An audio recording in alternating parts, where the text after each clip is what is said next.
relate to it. It does mean that, you know, just because you obviously play a game and want to be at a high level doesn't mean you have access to regular offline competition, especially in this part of the world. I feel like Injustice has definitely not had you know, a huge international presence. Of course, there are scenes around and there are players succeeding and doing well, but it is not as easy to find a local community to play in an offline setting as it used to be. So these opportunities and players wanting to play online and being able to do so, this is what's important for them. Yeah, so here's the thing, erayko going in with the Flash, it's going to be the Flash, so I'm actually wondering if it even is Heroes NZ, to be honest with you. I must admit that we don't get to see some of these players on a more consistent basis in competition, so some of these players we might even be seeing for the first time. Not to say they're necessarily unknowns, but it's kind of going back to what I said about making sure these specific tournaments allow us to really see players that we haven't seen much before.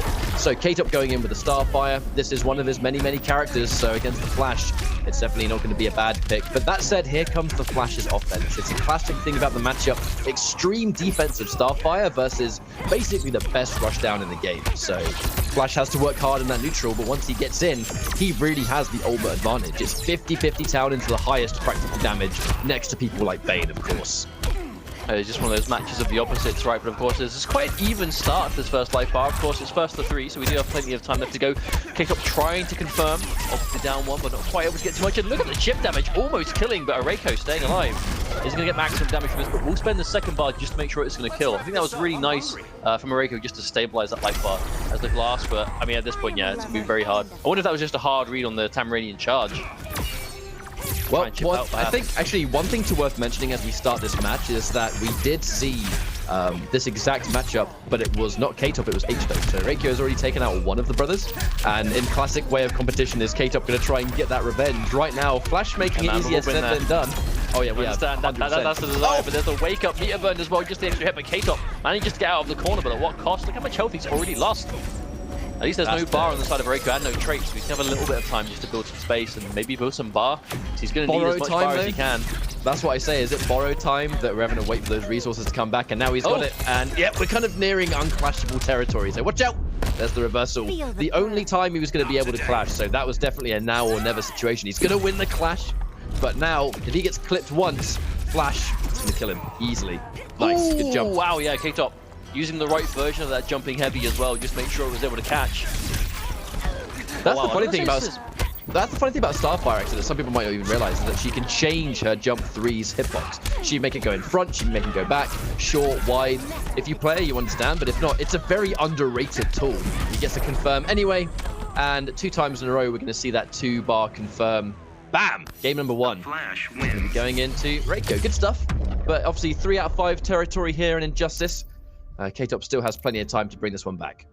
I feel like that's just the Flash in a nutshell, right? He's one of those characters that just kind of he just screams damage. You know, almost every time this character opens you up, if he's got a bar to spend, he can just extend it so much just to do as much as physically possible. But it's off of a lot of stuff that it's hard to see, hard to deal with, right? He's kind of, in terms of rushdown characters, he is very much the complete package. You know, he has cancels, he's got unseeable 50-50s, and he has damage to boot, and he's got a trait that kind of helps all those piece together. I feel like he's not, at this point in the game's life, he's the kind of character that I feel like, you know, it's not difficult to kind of just pick him and mix people up, but it's hard to really play him optimally when you're really playing around the trait properly. Because I feel the trait is one of the most versatile in the game, but it's very easy to waste it, and it has quite a long cooldown behind it. And that's, as a Flash main, though, it really is going to be your responsibility to just kind of get that game sense. Gets the down 1 confirm. If you catch hair flip, you do have a little bit of extra time to catch that down 1.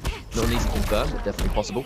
K-Top looking much stronger, pressing 1 too many buttons. That's one thing about K-Top, is that even when he's minus, he still tends to down 1 quite regularly. And a character like Flash, he's just going to blow you up for that. Speaking of which, we're going to see a full combo. As you can say, yeah, indeed. The moment you say he presses down 1 at some questionable times, he does just that and gets a full jump in, but he's able to stabilize. He does have a life lead again, and that's going to be the trait gone for erayko, but there's the charge from full screen. erayko, there's a double low, hit confirming. Lightning kick, gonna extend the damage big time, gonna end with K-Top in the corner, wake up. Oh, wake up with the interactable, unblockable. Smart stuff from K-Top, and he's built the space again. Oh, but straight under the projectile. Yeah, we saw the meter burn forward 3 there from erayko. Normally very common sort of option for dealing with a 1-hit wake up, but if you have an armored reversal yourself, which is most of the time going to be an environment interaction, you got to respect it anyway. You're going to waste the bar and get hit regardless. Excellent anti-air on the down back 3, very clean. Yeah, that was swift from K-Top. He knew exactly what was going to happen. There it is. Oh, the big whip, but no attempt to go from erayko. He made the read to call out that just neutral trait, one of the many uses, but didn't follow through with it. Ooh. You keep falling behind. Okay, here's the clash. We have to wonder what we're going to get from this. A pretty neutral situation, to be honest. A lot more bar in Erayko's favor, though. So, of course, we're going to go back to that neutral situation. Saving 2 bars, sometimes you would question that decision, but it's flash, right? No, with punish from the high. That could be costly, because you know for a fact that was probably going to be a clash from K-Top. Go block on the jumping heavy again. Erayko, he's down on life, but by no means is he out of this. The Tamarani in charge. Puts himself in the corner, and a big call out from Erayko, knowing he was going to try and get out there. Uses the armor, but not enough. So much damage. Now, the danger there is that Starfire kind of gets what used to be a mix-up on wake-up that only really belonged to someone like Green Arrow, maybe Batman as well. Wake-up attacks that are so plentiful, but also good, that in many times it can kind of be a mix-up of what wake-up is she going to go for. Now, right there, he made the call on a single-hit wake-up. Unfortunately, the meter burn hair whip just armor breaking the forward 3 completely. So, you know, if you expect her to do down back 3, you have to sit there and block it, let it whiff. If you expect the hair whip, you have to make it whiff or forward 3 it. But if she does one of the other wake-ups that you're not expecting, she can actually beat your option with the other wake-up of choice. So it can be kind of scary on the offense. It kind of means that you can never really keep a full lid on this character. Yeah, and it's just one of the many strengths she has, but at the same time, you know, they are all punishable in some way. You just have to make the call out as to what it is. And obviously some characters can set up to make, you know, beat multiple versions, but you have to really be ready for them. But there's a big opening now for Erayko as the first opportunity to get a launch in the game. He's going to do a full chunk of damage and already have K-Top cornered. Immediate with Erayko, big risk from K-Top, and that's going to be a full punish. Erayko. But that, to be honest, that kind of goes into what I was just talking about, though, where we saw the sit there and block because he expected the down back 3 and he got it. If he did wake up hair flip, it actually would have no longer been his turn to press buttons. So in that one instance, Erayko made a very good call. Sitting there and blocking, expecting a jump, so he preemptively goes in for the air hover, but unfortunately isn't correct. Back to neutral. Well, here comes the trait, having to make the whole thing whiff. Can't really press the advantage, and unfortunately all that's really going to do is slow down time. It's going to be a little bit in his favor because of the life lead, but a life lead against Starfire doesn't mean too much if you get hit by that one trait into meter burn. Was able to get the reversal at the very least, so the first life bar goes his way, uses some of the time up, so he's going to have the trait back soon, but that's a long time for K-Top to just try and build some resources. Of which he's looking pretty starved, actually. K-Top looking pretty low on bar. And only half of his own trait. Yeah, we're back to this very sort of like slow-paced neutral, and this is what the Flash has to do. He has to pick his attack carefully. Okay, there's the lightning kick. Confirm. Nice. Wonderful confirm, actually. Very impressive. Looked like a drop to me right there. Looked like he tried to get something else. Did not look intentional, and he's going to suffer for it. Yeah, losing a round. A lot of that from Erayko so far, honestly. He's going for these kind of like wacky confirms. He's getting a lot of them, but when it comes to like cashing out or choosing how to end it, he seems to kind of like hesitate. And that hesitation is consistently making him drop things as a character that really thrives on getting a knockdown setup. Now that sucks. That really sucks, unfortunately, getting hit by the further end of that trait, losing his speed force because of it. Oh my word, watch out. That jump 3, such a wonderful button in this matchup. The hitbox is insane. It's good use, K-Top. You can see him just trying to constantly fish with it whenever he can. Speed force. Oh, big risk from K-Top, but actually manages to recover in time. I wonder if that was a trip guard attempt from Erayko, but wasn't able to get it. Oh, he commits. No punish. I don't know what's going on. With punish? What? Oh my god. I know he's trying to keep things unclashable, but come on! Oh no. I think that might be over. No, that's not punish. No, it's not. That could be, yeah, disastrous. Absolutely disastrous end to that game, to be completely honest. That was so unfortunate that I think he tried to just keep things unclashable.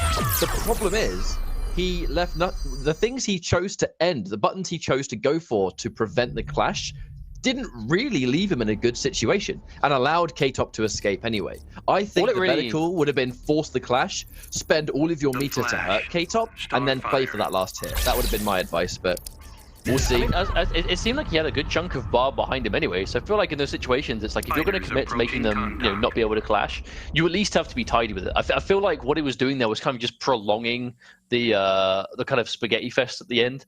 Of which he definitely wasn't coming out on the better end of, you know. I feel like if you're trying to, you know, stagger in, you're almost going to go for things that are neutral, you know, try and go for some plus if you can. The last thing you're going to do is moves that are like seriously minus, and that's what he did almost exclusively in that scramble at the end.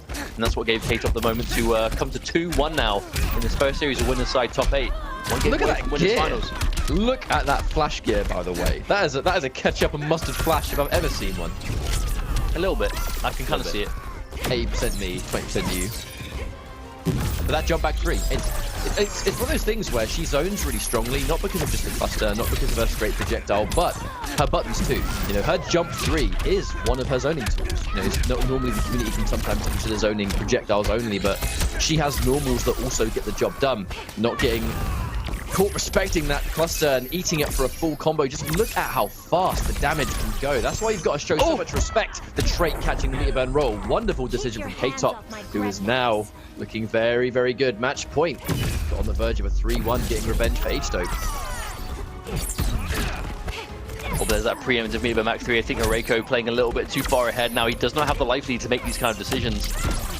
K-Top, he's just trying to keep him at bay. He's managing his resource as well. He's got nothing left now, but that's because as soon as he builds something, he's using it, and it's being put to good use. There's a full screen running though from erayko. He's going to get an opportunity, probably take the first life bar. Now, he absolutely cannot afford to let K-Top get out of this corner, but the problem is that corner, interactable, is really good for powered characters. Hang on a minute. No, we'll get the opportunity to. It's been an instant clash from K-Top, take erayko out of Speed Force, make that trait come back, and get some guaranteed life back. Although, one of those positions where you have no choice but to clash. But this does mean that everything erayko manages to land now, because it's Flash open season. The triple overhead, no, drops the combo. That could be a game-ending drop, to be honest, because the combo drop has allowed K-Top to reverse momentum. He gets a block on the interactable, but look, going for the retreating jump 3. That one combo drop has now put us mid-screen, which is exactly where K-Top wants to go. Why is he going in? Why would you go in there, K-Top? What a mistake! What a mistake! And that's all it came down to. I feel like the Flash in all characters is someone you cannot afford to give him a chance regardless. Flash down on like 50%, 60% life may as well still be an even game, considering the amount of damage this character can put out from a lot of practical situations. But all that came down to, again, it was K-Top choosing to go in when he had the life lead. He had meter, he had a trait ready to spend, and he had full screen distance, but he just decided to go in. The cardinal sin of playing a zoning character was just attempted, unfortunately, and now it's put us to 2-2. The thing is, Mustard, that is very much a K-Top play, right? Is that K-Top is so rushdown minded because that is where he has crafted his playstyle. You know, just to remind you all again, he really made a name for himself back in the later stages of Mortal Kombat because of run cancel characters that are more aggressive than any other character in the game. That was how he played fighting games. So now he's playing Starfire. He knows how to zone, don't get me wrong. But there are split seconds where if you're playing a defensive keep away character and you have the neutral, you have to retreat. But K-Top in his mind wanted to go in and get that last little bit of damage up close, and unfortunately being at that range is exactly why erayko ran away with that one. But it has given erayko an opportunity back in. Already interactable gone now for K-Top, blocked from erayko. Well, K-Top is putting quite a lot of meter in the process. First hit is yet to be awarded, so there's a bar on the table waiting. But it's going to go to erayko as he goes clean under for a full combo, and K-Top is cornered. This is a bad look, but no, it's a little bit too late. Normally, dropping the end of a combo was like, that's okay, he's going to lose a little bit of damage, but it's not important. But if Flash misses that end, he loses like almost like another 200, surely. Some insane chunk, but again, the combo drop is allowing K-Top to sort of get up a little bit earlier. It's not just the end of the combo for Flash, it's the setup afterwards. And if you drop it, you don't get that setup. No! Loses the Speed Force too. This is the most unfortunate way to end a round and shows why K-Top is going to run away mid-screen. Okay, blocks the lightning kick, but just only needs a down one. He doesn't need anything else. K-Top on match point for another tie.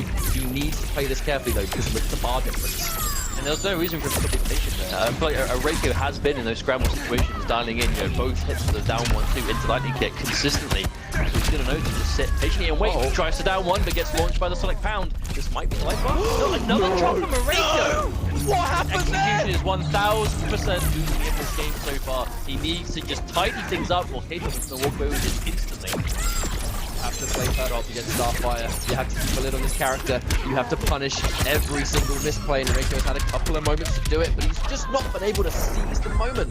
He's going to get around, but I don't know. Even with the meter difference, I look at the fact that Starfire has almost all of that trait, and look, one of them does a third of his life. He can't get clipped anymore, otherwise it's game over. Uh-oh, this could be game over, Mustard.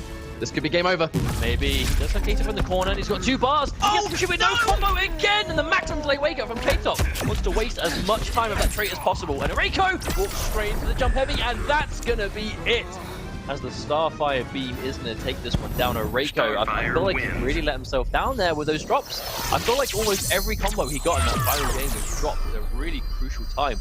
And we've all been there. You know, we understand what it's like when you drop a combo in a crucial moment in the match and you drop it and it's like, you know, it's not just you drop the combo and that's it. Obviously, you're going to be pretty annoyed about that. It's a question of how quickly you can just forget about the mistake and move on. And I feel like the more drops erayko got, the more drops he would result in getting, unfortunately. But that's going to be it for K-Top. He's going to be moving on to winners finals today, 1 game away from making it to the Vienna top 8 if he can keep his lid together. That's the thing about this tournament, isn't it? Is the fact that we have 2 players that make it into the Intercontinental Finals live in Vienna in a couple of weeks' time. The fact that it's top 2 means that you're actually not playing for first place. You're really not. You're playing to get into grand finals. So if you're winners finals and it's 1 win sends you into grand finals, that's basically the hard work already done. And then the grand finals will just determine seeding in the finals, which ultimately that's going to be the important thing, because the goal is not to be in Vienna. The goal is to make the Injustice Pro Series finals, where you're going to match the greatest players in the world at this point. But that said, that's the seesaw effect of Flash. We've even seen like some of the world's absolute greatest Flash players, like Honeybee, for instance. When you watch Honeybee play in tournament, whenever Honeybee has a performance that is seen as underwhelming or lackluster by his world-class standards, it's because he himself is dropping a bunch of combos and losing setup and losing damage. And it almost makes you go, you know, when you watch that happen, your thought is, oh man, what's going on? Like, it doesn't look like the same Honeybee we know. Because Flash, even though he's an amazing character, he demands perfect execution all the time. You can't drop a single combo, because if you do, you lose so much damage, you lose so much setup. And because he has to get in, he has no full screen tools. He does lose to zoning, he does lose to defensive characters. He has to crack the armor. So when he does, he has to stay in. And if you drop combos, unfortunately, he just can't do what he needs to do. And that's every single player who plays Flash suffers from those problems. And this was just another one of those examples, in my opinion. Yeah, I mean, again, it comes with the difficulty of playing the character, right? Because I feel like it's not even just conventional combos with the Flash. I feel like he's one of those characters that truly does have, like, you know, when you're doing those running man cancels mid-combo as like B&Bs, or, you know, when you're trying to capitalize or go for a certain knockdown, because, you know, you can cash out for big damage, sure, or you can go for resets, you can go for, you know, funky setups, but ultimately it all comes down to execution. And if you're going to make those mistakes, you will pay the price in the end. Of course, we will be getting our second game up and running as soon as possible. We're just currently waiting on K-Top to lead the lobby because he is still in the King of the Hill. K-Top, get out, scram. Go on, shoo. Beat it, kid.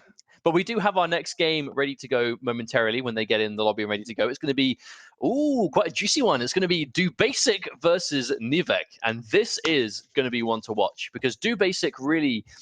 If you are, you know, an avid fan of Injustice on Twitch, you've probably seen dubasik stream once or twice as just an Enchantress player, right? He plays Wonder Woman and Enchantress, mainly Enchantress. It's basically a matchup thing.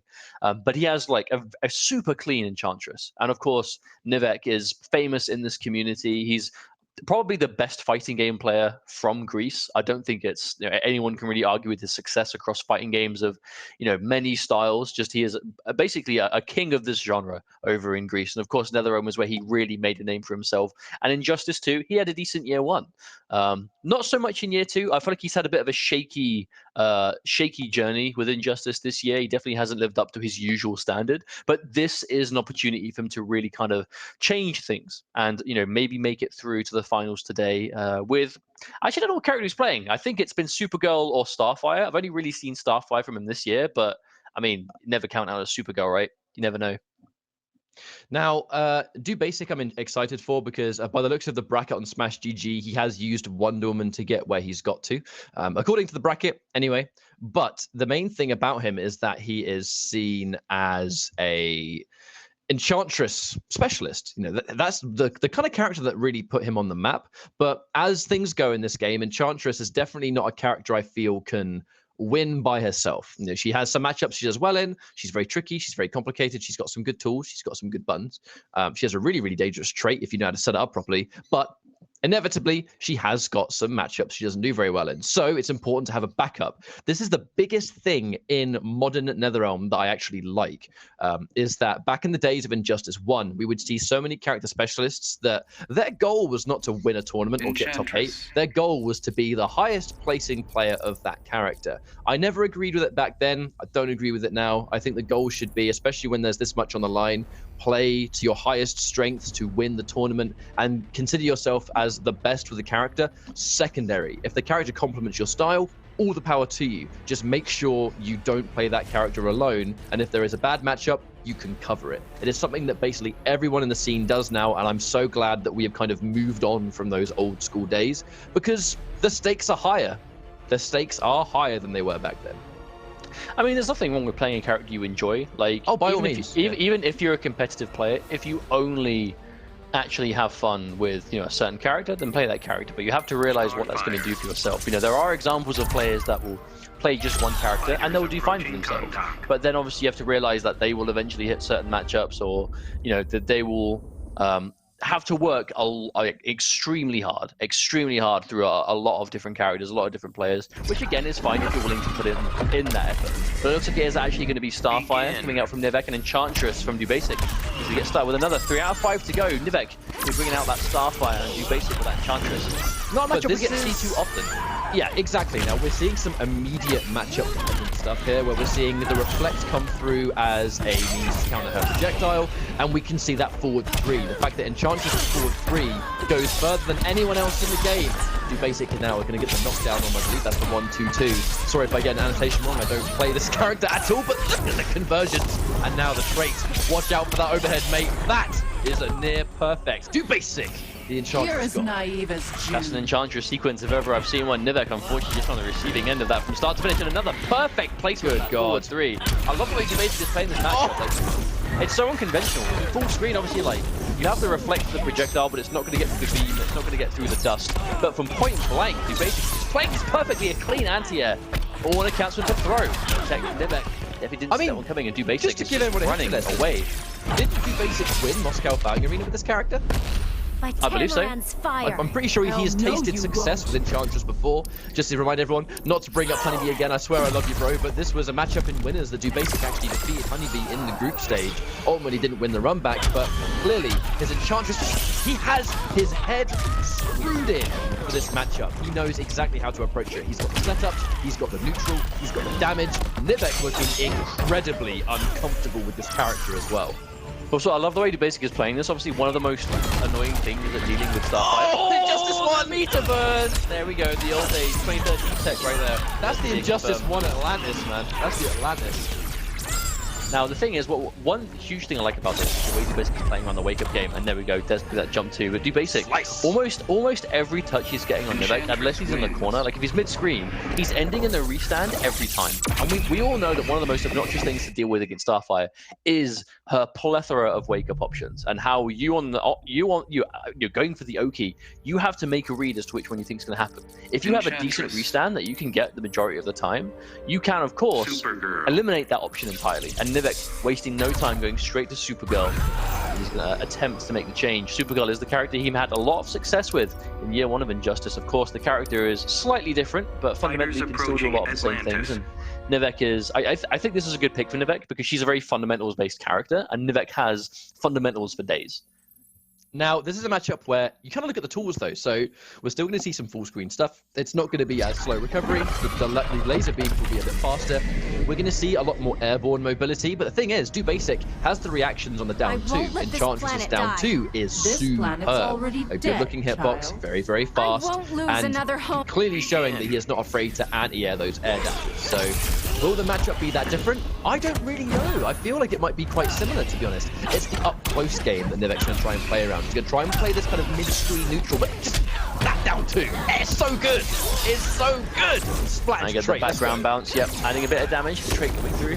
Of course, the minion doesn't really care about those eye lasers. He's going to go straight through and then parry. Wow. Oh my God. Watch out.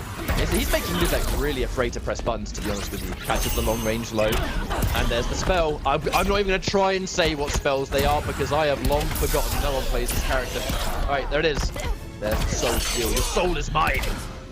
Okay, still got Nivek back to the corner here, and that's a huge likely, but here's an opportunity for Nivek to get out if he can. There it is again. Oh, but no, misses. Really can't afford to make those mistakes, as that's the worst kind of combo drop. Combo drop into being punished. Not what Nivek needs, but he's going to get a nice Hail Mary jump in. It's been an opportunity for Nivek to make something work. dubasik kind of hesitant on the down 2. The one time he was hesitant, he actually paid the price. And just getting caught on wake up. I wonder if he tried to wake up and it didn't come out, or whether he just disrespected. But unfortunately, he's going to lose the round on that poor decision. I actually think it was a really late anti-air attempt from dubasik there, but of course he did end up losing literally an entire life bar on that. But the reflect, and dubasik had already put in that forward 3. It still came out even after the hit registered. Okay, another one. Both players getting so much. I've never seen that orb in the background have so much just use out of it. Oh, the restand. Excellent stuff in the grab. But that's actually going to send a message. If he's not afraid to try and tech a grab, I wonder if dubasik restands, we're going to get that mix-up of, you try and tech, I'm going to press a button now, mate. Now the full screen. Nivek trying to go into the background a little bit too early there. Good block on the cross-up. Oh! Yeah, just a raw soul steal attempt from dubasik, but it's going to work. And yeah. Oh, big call out. That meter burn back 3 from Nivek trying to get through, but dubasik with the patience. Right as Nivek has a lot of bars to work with here, so Nivek flashing is not going to be an option as long as he's going to be losing the bar here.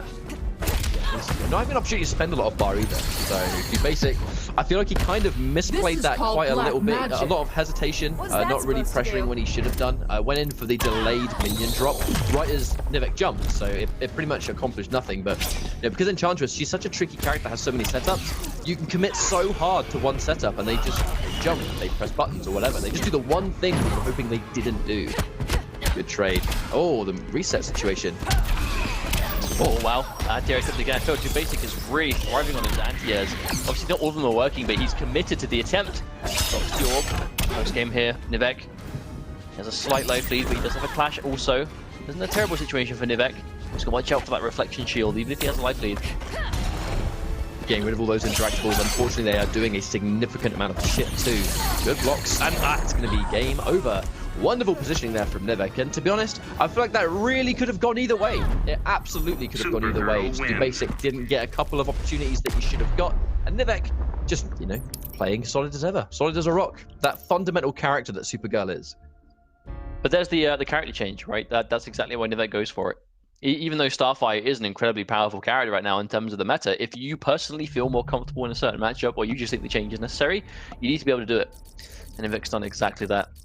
Starfire. But you actually look at how he lost the first. Look at the health he had left, and then you look at the way the first round went. If dubasik just didn't make those, pretty much those situations where he gave away free damage in the first round, those 2 instances where he got hit because he hesitated on a jump in, and then when he got knocked down, he just got hit by a raw jump in on the wake up. That entire thing was basically dubasik giving damage away that was the damage difference at the end. Like, you have to make sure, how costly will every misplay be? Isn't hindsight great?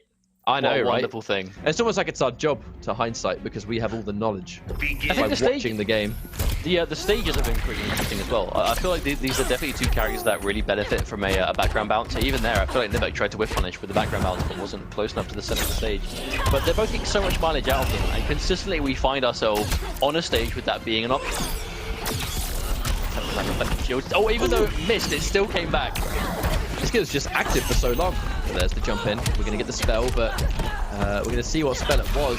And the speed of the match and this stage, I've got to be honest, the effects for the spell is the same color as the stage, so it's kind of hard to see what spell it is. Either way, so drop into a reset from Nivek. There's the classic. Oh, the overhead, the mix-up comes through. Obviously, this is going to do a huge amount of damage, but it is going to be no setup. Going straight for the cash out. Back to be shown. Oh, I wonder if Nivek tried. That should be health, right? Yeah, the meter burn gets spent. dubasik now getting some health back. Disrespecting the 3-hit string. Pressuring back, and he's going to get the round. Quite costly, though. He's going to lose all of his trait for that. I think it's worth it, though. Definitely. He has the interactable behind him as well, but no, he isn't even going to bother with it. It's going straight through. He has a huge amount of bar as well.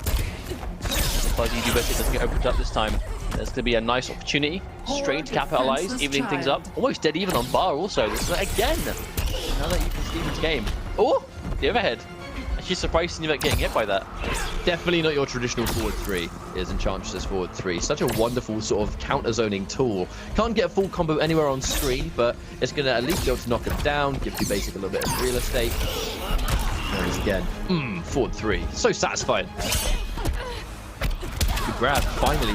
Nivek showing so much respect on those jump 2s that I think the grab was almost inevitable. Dash into down 1. It's actually low profile that high. Nivek a bit of a chance to come back. Oh no, missed the combo again, but at least, I mean, it is a hard knockdown, right? So even if you drop that combo, you still get a setup. Oh, it's active! Oh, that was so active. Lovely capitalization. Okay, this is danger territory. We're getting quite weak now. And now, if we get openings, we might see some uncrashable damage into potential death, to be honest. Since the bar they both have left, especially dubasik, who has really been unable to spend any of his meter this whole time. Now there's no spell. No, Nivek, he can't crouch. He's killing himself. He just crouched like 5 times and took so much damage because he was hit by the spell. And while he was taking damage, he lost the life lead by crouching in neutral. And while he was taking that damage, dubasik gave himself like the damage unit theory. He trades, for those that don't know, you trade your meter instead of your health. So if he's in a position where he's got loads of meter, he can win, but unfortunately, because the background bounce, it's not going to be enough. That is so unfortunate. He got a spell that was wonderful because actually doing the teleport hurt Nivek to do because there's a down input there. Unfortunately, he was buffering a special with a down input while he had the anti-crouch curse on. So he was just losing, and I'll be honest, that's a generous amount of health you lose every time you crouch. So Nivek, unfortunately, slowly killing himself there, but was still able to take the game. So no love lost just yet. Now, dubasik actually going back to Enchantress. He does play Wonder Woman as well. And Nivek, you know, we've not even talked about Nivek Supergirl. That, you know, this is definitely not just another Supergirl. Nivek was actually one of the before she got buffed and everyone started playing this character, he really was actually the premier Supergirl player. He did really well in the Injustice Pro Series last year. Was very close, in fact, to actually qualifying for the IPS finals. Did very well with Evo. Defeated some really, really insane players. He's defeated Coach Steve in tournament before. He defeated, I believe, Slayer in tournament as well, all with a pre-patch Supergirl. So, you know, he definitely knows a thing or two about this character. Oh, that long range again, dubasik. Deceivingly long footsies. And here comes the boy, just casually strolling. But to be honest, the presence of the trait is what got Nivek to jump. That's why dubasik was so ready for the anti-air. But that's the importance of you know, just utility like that. It's not the fact that, you know, we've all seen the videos, we've all seen the Enchantress minion setups and all the crazy combos, but it's just the fact that you can pull something that is on a set path or has an option to do, you know, do damage for you. It's the options it eliminates just as much as the setup. Here we go. Pressure comes through again. When was he going to release? That was the mix-up. Oh, just gets caught. The push. Giving him a knockdown. Delayed wake-up. Going to keep him alive for now. The interruption on the down one. Knockdown for another time. dubasik really keeping Nivek where he wants him to be. And Nivek might start being a little bit squirmy now. Not going to be his choice to make as dubasik makes a wonderful sequence in the corner. Yeah. I like going for the Soul Steal at a range that jumping is going to get caught by it too. dubasik is again showing that he's a master of the spacing on these Enchantress moves. But that's going to happen when you play this character as much as he has. Set gets punished. It was only 2 bars away. For me, it was only a matter of time until we saw Nivek pull the trigger on that meter burn though. And here we go. Okay, full combo. We're definitely going to see a minion set up here. This is the presence. The presence. Here he comes. He's just walking menacingly to the down two, just in case he jumped. Caught again. Don't tug on my cape. That was 100% just to try and cover as many options as possible. dubasik, he knows he's got a strong life lead. He doesn't need to overcommit. Doesn't need to do anything too wacky. As long as he just plays solid, he should be okay to take this one. But Nivek managing to get quite a respect on that health left, to be honest. Oh, that one hit low. The angle of that diagonal laser. dubasik really feels like his game to win right now. Look at this. We're going to see a conversion again. Interaction. The only thing he could do right there, going into the air escape. That would have been death, I think. The meat hunt 4-3. This is just not Nivek's game. And it is entirely dubasik. Again, dubasik again going for the Soul Steal, but he's safe at that range. Oh, and calling out the back one. dubasik with a very solid game. You know, I actually wonder if you reflect a projectile that like, you know, goes low to the ground, when it comes back, is it a low? Or is it a mid? What do you think? I think it's always a mid, because I think it's just the angle, right? It's just the property of a move is only low if it's designed to be low. Angle very rarely has anything to do with it. So I'm going to say it's a mid, but I'll be honest, I don't play Enchantress. I'm like, only 1% of this community plays Enchantress. That's why you rarely see this character. But when you see a specialist who is so good with this character, it's a real treat, to be honest. It really is. dubasik putting in the work, streaming regularly, go and follow this guy on Twitch, watch his Enchantress gameplay. This really is a masterclass of how to use this character at a competitive level. That's the thing. Like, we can see the setups for days. We can see the mix. We can see the training mode setups where you've got a background bounce and 4 bars of meter and a trait good to go and everything else. But in tournament, this is where you take a fiddly character and actually apply them practically. Exactly. And that's what we're seeing now, you know, dubasik, he's been putting the work in with this character for so long, but of course, no, I don't want to count out Nivek. dubasik definitely going to be riding quite a lot of momentum after that game, I think, because of how strong it was for him. But Nivek's been in this situation many times before, so I don't think he's going to be particularly too stressed out. We are going to get another stage with yet again another background bounce as we go to Metropolis, the memorial statue. All right. But I think that this is a good stage for power characters. Right. Immediately getting the jump in. It feels like every stage well actually has given us a background bounce, which is wonderful news for Nivek. He's always been so on point when it comes to, you know, positioning himself and using that background bounce to give Supergirl some insane damage. And Nivek, he's trying to answer back to this airborne mobility with his own down 2, and it's almost never working. But the active jump 1 is going to give him some room. Oh no. A little bit too much gravity used before the end of that combo, but Nivek's still going to be in the lead, but there's that preemptive instant jump light, but dubasik has no reason to go in there. Oh, the big wake up.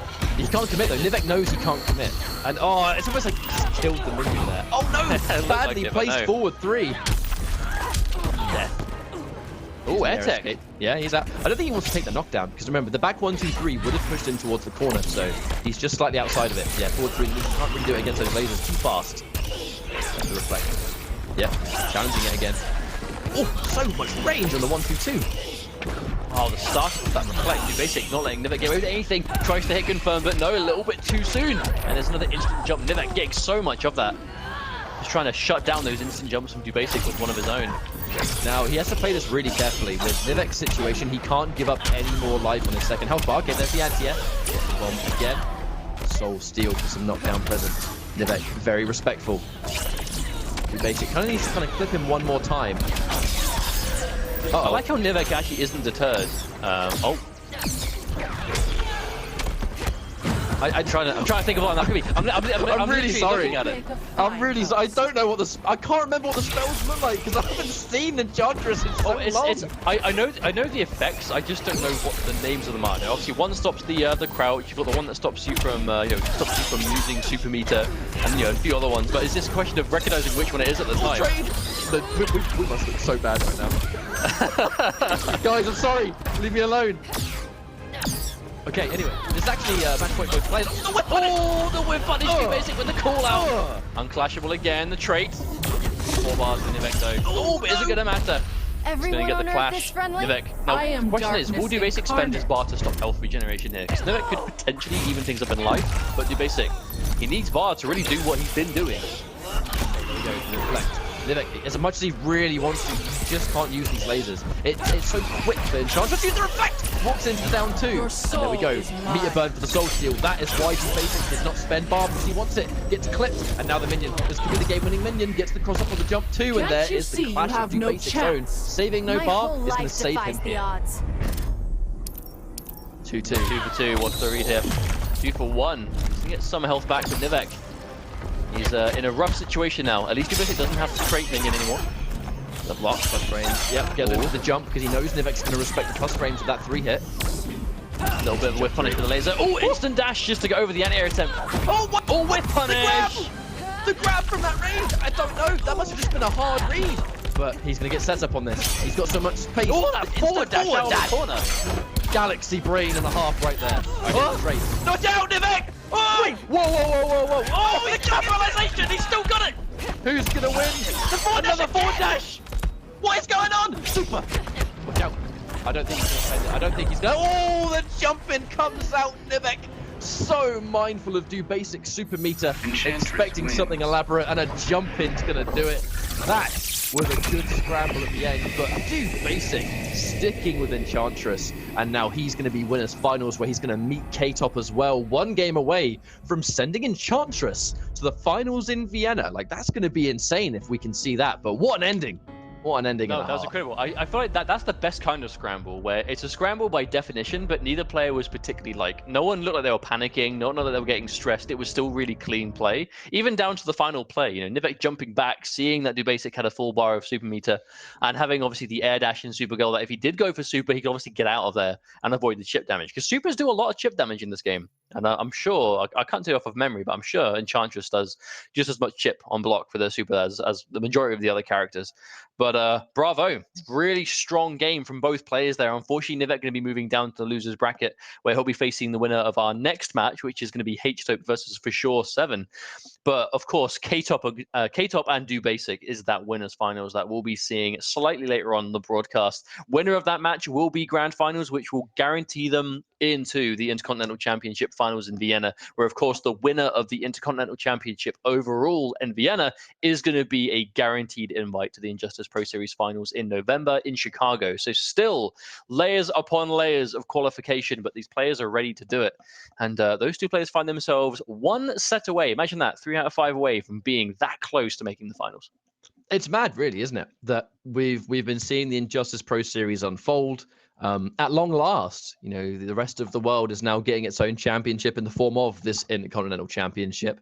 And we're starting to see basically outside of the North America region, or that part of the world, where we saw, you know, the Canadian League. We have been seeing IPS throughout the course of the entire year. But now it's time to really bring things back. We're going to see the CIS. We're going to see Europe. We're going to see Middle East, Australia, other communities that are super passionate about the game. But as of, you know, very recently, haven't really had the opportunity to show the world what they can do in Season 2. It's only really been, you know, we've only ever really seen this year, like Waz, Tekken Master, Shark Teeth, Happy Pow, and Mantis. We haven't seen much of anyone else. And I'm glad that these cups are now here, so we can finally talk about these guys, because we've known about them for so long. And maybe, you know, the rest of the scene might not have heard of some of the players that we can finally see. You know, dubasik, unless you watch dubasik stream, you wouldn't really have heard of him. Unless you've seen Vienality, where you obviously heard the results take place. You saw his insanely legendary match against Irish Mantis, which was one of my favorite matches I think I've ever seen in this game. And it just kind of all leads into building the storylines for great players that are from places that aren't North America or Canada. So going into our first matchup in losers, I do believe the matchup is going to be H-Tope versus For Sure. H-Tope, you know, the brother of K-Top, in case you're new and uninitiated, not quite sure, these guys are brothers. They've been playing together for a very, very long time, competing in online cups. We saw H-Tope in the MKX Community Cup days, just alongside his brother K-Top. They would come, you know, sometimes take it in turns to compete in these tournaments, but H-Tope was always one to go with a little bit of the more unorthodox characters. You know, in Mortal Kombat X, he played Leatherface of all characters. He played a lot of Leatherface. And in Injustice, for the longest time, he played Scarecrow. Scarecrow was a character he really liked to play. Not so sure about him these days, to be honest. We haven't really seen him a huge amount. So what the matchup will be, only time will tell. Same with For Sure, too. For Sure, I believe I've seen him in the online world as a Cheetah player, or Vixen, because, and I say this because before we went live, I literally did like a ranked match, like a ranked session, and I'm pretty sure it was him, and he was playing Cheetah. So there is my analysis on For Sure 7. I played him in ranked before we started, but of course he's gotten this far in the tournament, so he's managed to get himself loser side top 8. It was a very, very tidy Cheetah, so I'm sure we'll be seeing some good things from him. But also, as you said, right, you're talking about unorthodox characters from, you know, H-Tope, you know, Cheetah. You know, we can count the amount of times we've seen Cheetah this year on one hand. You know, I feel like we used to see some Cheetah from, of course, we saw Newbie and Shen in year 1. Really nothing after that for a while until we saw Biohazard playing Cheetah in Vienality against Hayate. And that's about it in terms of like Injustice Pro Series activation. Of course, there are online Cheetah players that, you know, do well for themselves, but in terms of like offline, you know, major competition, we don't really see this character much at all. So I'll be quite curious to see how this goes at this stage, because obviously this is losers bracket action, so the safety net is gone from this point onwards. I believe it was For Sure that defeated Pennywise as well. So Pennywise, the Poison Ivy player, that would have been Poison Ivy versus Cheetah. Another matchup that you don't really get to see very often. For Sure, wasting no time, going straight in, and it's going to be the Vixen pick. H-Tope going in with Black Manta. Now, I can say absolutely for sure that I have never seen H-Tope's Black Manta before, But I like the pick. I like Black Manta in this game. I think he, in some ways, still is not underrepresented, but we just don't see him picked very often. And we all know that he's a really dangerous character. So excited to see what he can do. Black Manta is, my personal favorite character in this game, and I feel like he's in a great place in the game currently. Yeah, absolutely. I think Black Manta is just a super solid character overall. However, obviously, we know that Cheetah, or Vixen in this case, is one of those characters that is knows the way this character is supposed to play in the neutral, and it's all revenge about that dive, right? Traditionally, that's what we see. Whether or not that's what we see all the time, I guess we'll have to wait. But it is a very kind of chaotic, hectic, centered on movement, but of course, the low profiling also. But to be honest, I think that's actually why we're seeing H-Dope go in for his... we're seeing H-Dope... I'm getting mixed up from reading his gamer tag. H-Dope's down back 2's the missile. Normally you don't see it in the neutral. Against Cheetah, who is so air heavy, I think those missiles will actually catch her in the air, and that's why we're seeing H-Dope go for it. Yeah, of course. Especially considering that is traditionally such a common thing for Cheetah players to go to. It is the kind of thing they're going to be looking to stop, right? If you can really keep a Cheetah player out of the air, and they're a Cheetah player that really kind of thrives on the leap shenanigans, that's obviously going to put a bit of a stop in them. However, for sure, to be honest, a really commanding life lead. I don't think Cheetah even needs to go in at this point. It's like Black Manta has a huge amount of full screen options that Cheetah can't punish. Seeing a lot of errors too. A lot of back-to-back down ones that I can only assume are supposed to be down one into Manta Strike, the back forward one instead. So, the chip damage is basically what Black Manta is entirely built around. He's very much similar to that Aquaman archetype where he will chip you for days, and just like that, that is how quickly Black Manta can just melt your health down and take it back. There was a whole bar. I'm sure has a lot of work to do to give himself the same lead he had beforehand, but of course, walking into normals is going to be made that a little bit more difficult, especially considering H-Dope has been building so much bar in the process. Black Manta, such an animal in neutral. If you find yourself in that right space, but no, gets hit by the overhead, and that was going to do a lot of damage. Of course, Cheetah. God, even before the clash, look at that damage he took. Yeah, that's mental. Didn't even have the trait activated either. Not even close to optimal damage. Watch out on that back one. It is a high, but it has so much startup speed and range on those two jump threes. We don't see the end. Probably tried to go in back forward to charge, but either way, he's still in a great position. Here comes the knockdown. He's now going to get another Manta Strike. One more Manta Strike on block is actually game over. There's the back three. Wait a second. Knockdown. He could win on one successful touch here. Overhead block. Still low again. Oh no! Goes in for the instant jump. The hardest of hard reads. It's not going to work out. H-Dope had no reason to overextend, for sure. Betting everything on, I think he's going to jump, and if he does, I'm ready to confirm. If he doesn't, whatever. The game's going to be lost. I feel like that's just what can happen, though, right? I feel like that was a perfect example of what this matchup can eventually look like, because we did see, for sure, with almost an entire bar of a life lead at the start, but quickly disappeared because of... I mean, it's hard to even say where the damage came from, right? I feel like a big part of it was just H-Dope just hitting a lot of strings in the neutral. But then just as quickly, as soon as that control is lost, Cheetah's going for the craziness again. And for sure, managing to take the first game. H-Dope sticking with Black Manta, though, so definitely seems to be his pick to go in the set, at least. Oh, okay. Freeze frame. So here we go. We're going to go into this matchup. Oh, what a read from that's the whole thing. Like, Black Manta has such fast buttons. It's very... He has a lot of options at the very beginning of the round. And for sure, making the perfect call out on the back one, which H-Dope is going to go for. Full punish. Full combo as well into a knockdown. Oh, God, she just does so much damage, Mustard. She does indeed, but fortunately H-Dope is going to be able to stay alive now, but find himself in almost a mirror of the last game. There's the Cheetah spent just to extend the damage, and Black Manta actually does deceiving damage off a lot of practical options too. Now that right there is the magic for sure. The second he saw the float, he went into the down three to make those jump threes with. The second you enforced respect as Black Manta, you can start going in for those floats, which go into jump threes, which goes into pressure and more chip. However, I do think that she can low profile a significant amount of it. You can see the knowledge bit from H-Dope. Every single time that for sure is opting to go for those, close leaps on block. H-Dope is every time trying to interrupt. He's done some down ones, he's trying to down two, but he is starting to lose out for it now. Yep. Ooh, instant. Nothing swims between. That was scary. The second we saw the trait, if H-Dope got caught by anything there that would have been a full combo, we would have seen some unclashable damage right there for sure. At the very least, a burn back three, which would have been death with that trait activated. Oh, but a clean punish from that down 2. Unfortunately, going to get launched there. I feel like H-Dope is doing that a lot now. He's starting, when he finds himself with a lot of bar, he's obviously going for those meter burn rockets just to try and get himself something to block. But he finds himself sitting on bar a lot of the time. For sure, has no real reason to try and go in with the leaps though. That's the mistake I think H-Dope is making. He's trying to occupy the space with the rockets in a lot of situations now that for sure has no reason to go for the leaps. Oh, but the big wake up, big read, and a heavy punish. Definitely no fear. H-Dope being careful. Oh wow! Watch out for that. Yeah, the second he goes in to try and scout out the leap, it doesn't work, and dead. No unclashable needed on the end because those forward threes did so much damage. 1-1. Now that's going to be a complete turnaround, right? The second for sure is forced on the defensive, and it allows H-Dope to go in for the chip. He can go in for the Manta strike. It's great. But the one time he got a leap, he went completely through the missile and killed him for it. It's such an explosive matchup, and is this going to be where H-Dope changes? Yeah, Aquaman against Cheetah kind of makes a little bit of sense. Okay, get the so bulk I of like damage. Yeah, carry on.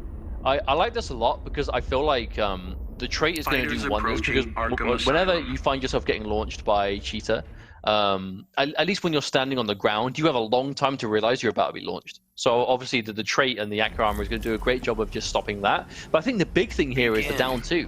Aquaman's space and just his options for just, you know, reaction punishing leaps and dealing with the kind of like, I suppose the on-block shenanigans that for sure is going towards these close leaps. Aquaman in theory should be able to stop a lot easier than Black Manta was. Question is, will he find himself in a situation to do so, as now he's already lost himself 40% life. Look at that golden Aquaman. Oh, that's one to be afraid of. Because the second for sure went for a leap there, and H-Dope tried to down to it. The down 2 lost clean. And that's, in theory, a big reason as to why he would have picked this character here. Oh, well, there it is. Yeah, we're going to confirm. Oh, no! Yeah, it is an unfortunate drop and a half right there. Commits to the back 3 anyway. I've got to say, I'm not sure about that decision. He had so much time to realize that H-Dope was not going to bite to that. Pick up the pressure. Chip for days. Oh, gets hit with the very last hit, which means he has to hold the next one. Unfortunate time for sure to re-block. Yep, spend the bar. Kill the life bar. No reason not to. That's a very gold Aquaman. I said it does get an action figure. If Injustice 2 does like an action figure. Oh my god, and just kick him out. Cheetah's gonna say. No, Vixen, more like, where's my production line, mate? It's confusing me as well. Why am I just a premier skin, huh? Oh, no! So many drops, H-Dope. This is so unfortunate. Okay, plus frame. That's the respect. The low. That's mad. Plus 2. I can actually say I've never seen that string in my life. I feel like cheaters don't go for it, but in the corner, I guess he gets a good mix-up. Yeah, tries to go for it again. Yeah, but confirms on block. Nice awareness. All the disrespect. For sure does have a life feed, but it's going to quickly escape him if he keeps showing this level of disrespect. Oh, and again, that's literally, for sure, just lost a huge life lead for no reason other than he refused to just respect H-Dope plus frames. That's all that came down to. He's now lost his clash because of it. Oh, hang on a minute! Unclashable, back 3, no meter to tech. Oh my god, that hurts so much. Oh, the roll grab! That was the most galactic of galactic reads! Okay, he's gonna get a massive payout here. Oh, the backdash call out! Just be careful here. Oh, he still did it! H-Dope, he went with the instant jump flight on prediction of that exact thing, and he did it! And the leap won. I actually feel really bad for H-Dope in that situation because I feel like the read was there. I think he just may have did it a bit too early. I feel like if you're going to preemptively do a jumping normal to beat the leap, you have to do it at like just the right time. And I feel like H-Dope just did it too early and for sure was able to see it and go for the leap instead. And an instant jump heavy as well from for sure. He knew exactly what option he was trying to beat out there, and he did just that. But H-Dope, it was a close game, but he is the kind of player to go through characters. What's he going to go with this time, I wonder? I don't think Aquaman was a bad choice, though. I think changing character... That's it. It was close. It wasn't even like it was a blowout. I feel like Aquaman isn't a bad choice here. It's just a question of whether he believes his Aquaman could do it for 2 more games, right? He seems very not sure on who he wants to play. Now, I gotta say, I'm not a fan of this. I think he's immediately going to a character change. Yeah, go back to Aquaman, man. That is the strat here. Okay, good. Now, the thing about this is, I think he's shown for sure he's not confident in this Aquaman 100%. And I think he's actually given for sure a nice amount of information here. I don't know. Just admitted. In my opinion. I kind of don't know if it's worth looking into it that far though, because I feel like for sure is going to be Cheetah through and through, and the way Cheetah is, and the way for sure is playing is like it's a very set style that fits him, and I don't feel like he has to think too much about what H-Dope's kind of hesitating here, because I feel like the biggest thing here is if H-Dope can get for sure blocking. I was actually paying attention. Almost I actually think it was like 90% of the time that H-Dope had him blocking anything that was plus, for sure would press a button after it. I felt like it was almost exclusively where a lot of H-Dope's damage would come from. Oh, and again, that down two, still trading. That's not the kind of interaction that H-Dope wants. He wants that to be a clean anti-air, and there's a whiff punish. Those grabs that Cheetah can go for, she still has to make a good read on which direction to block. It's a high grab and a low grab. Massive payout if she's successful, but if not, you get a whiff punish. Oh, another anti-air. Okay, sick. Okay, well, that's a good turnaround for H-Dope, even with a couple of combo drops. You can imagine if you can just tighten things up and play a little bit cleaner, we see something completely different. And another combo drop. H-Dope cannot afford to keep making these mistakes, especially against someone like For Sure, who has those max damage Cheetah combos on deck. The thing is, we know that the scoop into back three is quite a tight link, but if you specialize in Aquaman, and we know H-Dope has been playing Aquaman for a long time, he really should have that execution down. The jump again, expecting a grab for another time. He's not going to get a full whiff punish, but he's going to get a block situation, which, to be honest, it's all he needs right now. Look at the life difference. The down two trading with jump three, but again, with the life difference, that's trade in his favor. Again, just clean. At this point, he can 100% afford to take those trades because of the tremendous life lead he has. This will make a fine cover shot. Now, he's gonna probably win this trade, but this is kind of like almost like a lifeline clash. This isn't the kind of clash to bring you back into the fight. This is a clash to stop you from dying, period. Goes in for the meter burn, but the clutch air escape, but it's too little, isn't it? Like, I don't see this being his game at all. Yeah, just get off me. Get off me. I feel like it's a big ask to avoid that little health against someone like Aquaman, right? That has tracking specials, big range on normals, wake-up options, aqua armor to stunt if you actually do open him up. I feel like Aquaman is one of those characters that if he has a life lead and you don't have a huge amount of full-screen options, it's really hard to break into him at all. And I feel like that's definitely what we saw there. Now, For Sure, going to be sticking with Cheetah, to no surprise. And of course, Aquaman looking a lot better in that game for H-Dope. I feel like the big adjustment really was just, I feel like it was composure in the neutral.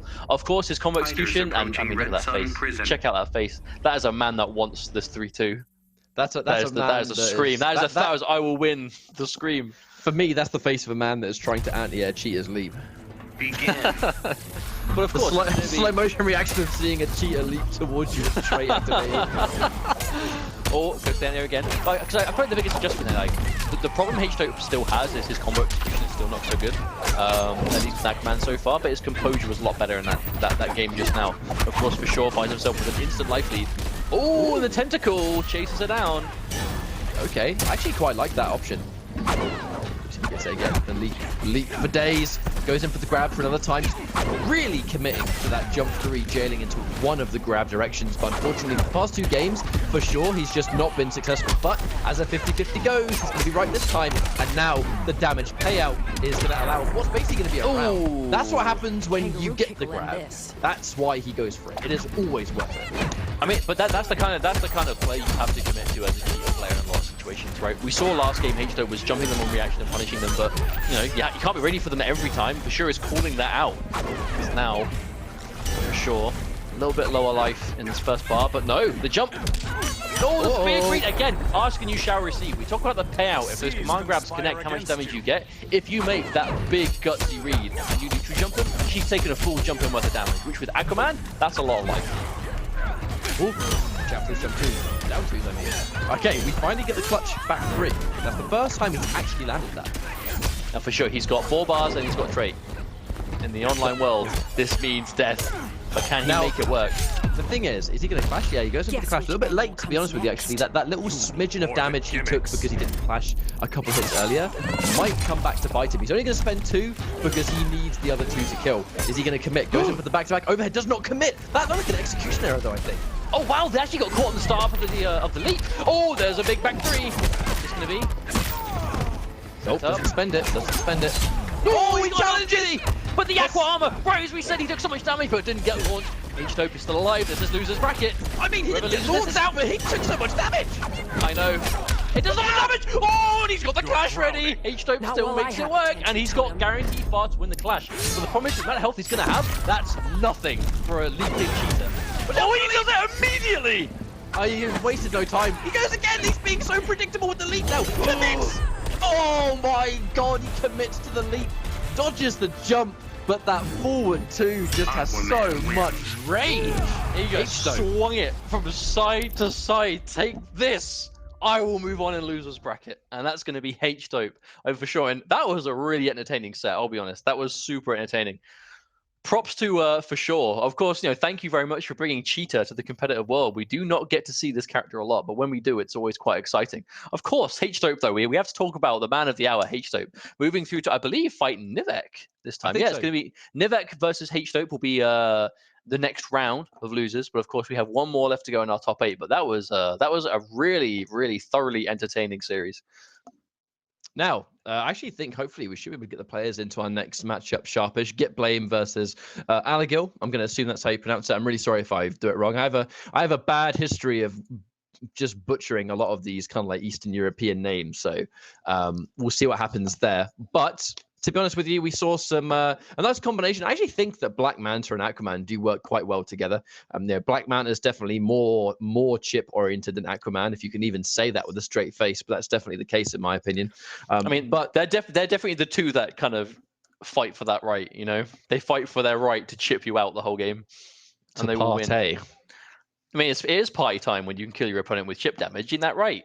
Sorcerer one team, especially Wait a minute. It's funny you should mention that actually, because I've got. Oh no! Don't do it. Don't you can't. You can't see it, right? But I've got this. I can't see it, but I know what you're talking about. I don't.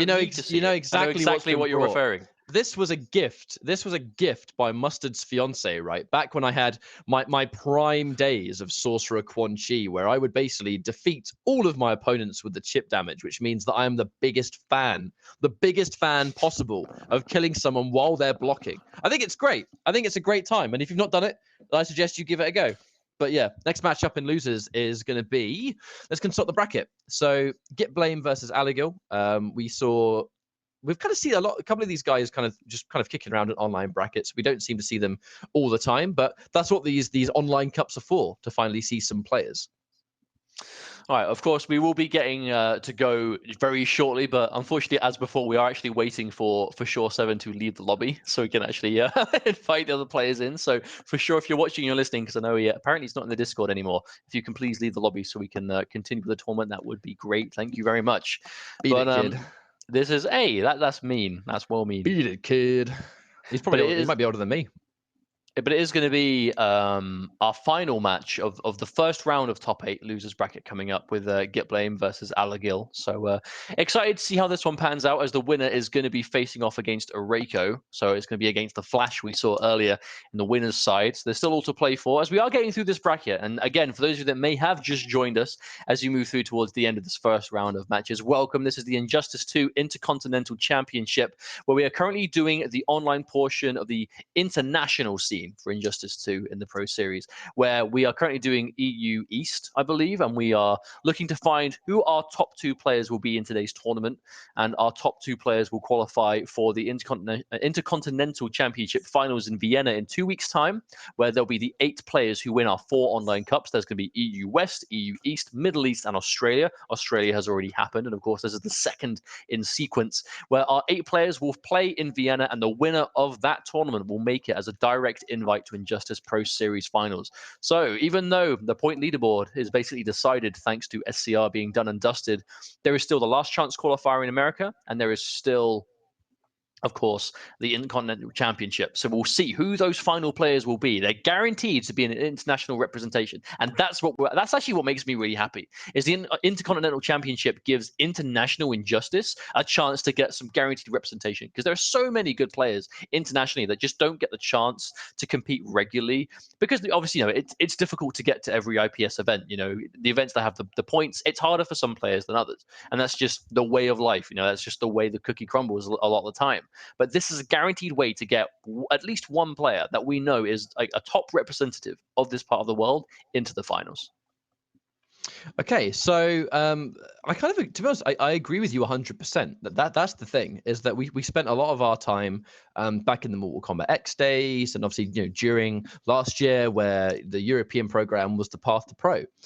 It was just a great opportunity to see, to basically kind of just see guaranteed representation of players that come from our side of the pond. You know, we've been with a lot of these players for a long time. We've seen them grow. We've grown with them as a community. And it's wonderful to see them play in like the final stages of a tournament, right? So that time has come. Obviously, you know, it's been a while since we sort of saw this crop up this year, but now it's here. The players are grabbing it with both hands, and we're seeing some really, really, really high quality gameplay. And that's the important thing, actually, is showing that a lot of our players, they are within that top level. The one thing a lot of our players would kind of lack is the tournament clutch, because we don't really get to see them in a constant state where they're playing in like a major top 8 or a premier top 8. You know, I think the difference between North American players and European players across all their own games is always, I think, competitive tournament experience, where you're offline, you're on a big stage, you're in front of everyone, you got a crowd of people that are probably going to be rooting against you because you're not the hometown hero. But then on the flip side, we got to see players come into their element throughout Viennality, because we finally got to see our players in their home element, where there was an entire crowd that was cheering for the European guys. Even if the results, you know, didn't aid that, we still saw Happy Power do really well. We saw Irish Madness do incredibly well. And it was an energy that we haven't really seen before, which I just really liked it a lot and can't wait to see it again. Yeah, absolutely. And we'll find that I actually like that out of the cups we have and the regions that are covered with the Intercontinental Championship, we have so much scope for like a deceivingly large amount of players to do that, right? Because I feel like, especially considering, I feel like a big elephant in the room for those of you watching that might be thinking like, you know, where are like the top European players playing? You know, for example, which right now is basically Happy Power and Irish Madness, because they have now officially qualified for the IPS finals through the point leaderboard. They're actually not eligible to enter the Intercontinental Championship anymore, because this is literally just to get into the IPS finals. As far as I'm aware, there's not really any prize money. So it's basically just about qualifying for the finals. And because they've already done that, they aren't going to be in this competition. So that means we have an opportunity to see some really good players that, you know, might normally have been gatekept by them, aren't going to be here now. You know, just look at Australia. Of course, we have Wasmanator and Gilbags already qualified for the finals in Vienna. And Wasmanator is one of those players that in the NRS community has always been a strong player. But because he's from Australia, Australia does not have a huge NetherRealm scene.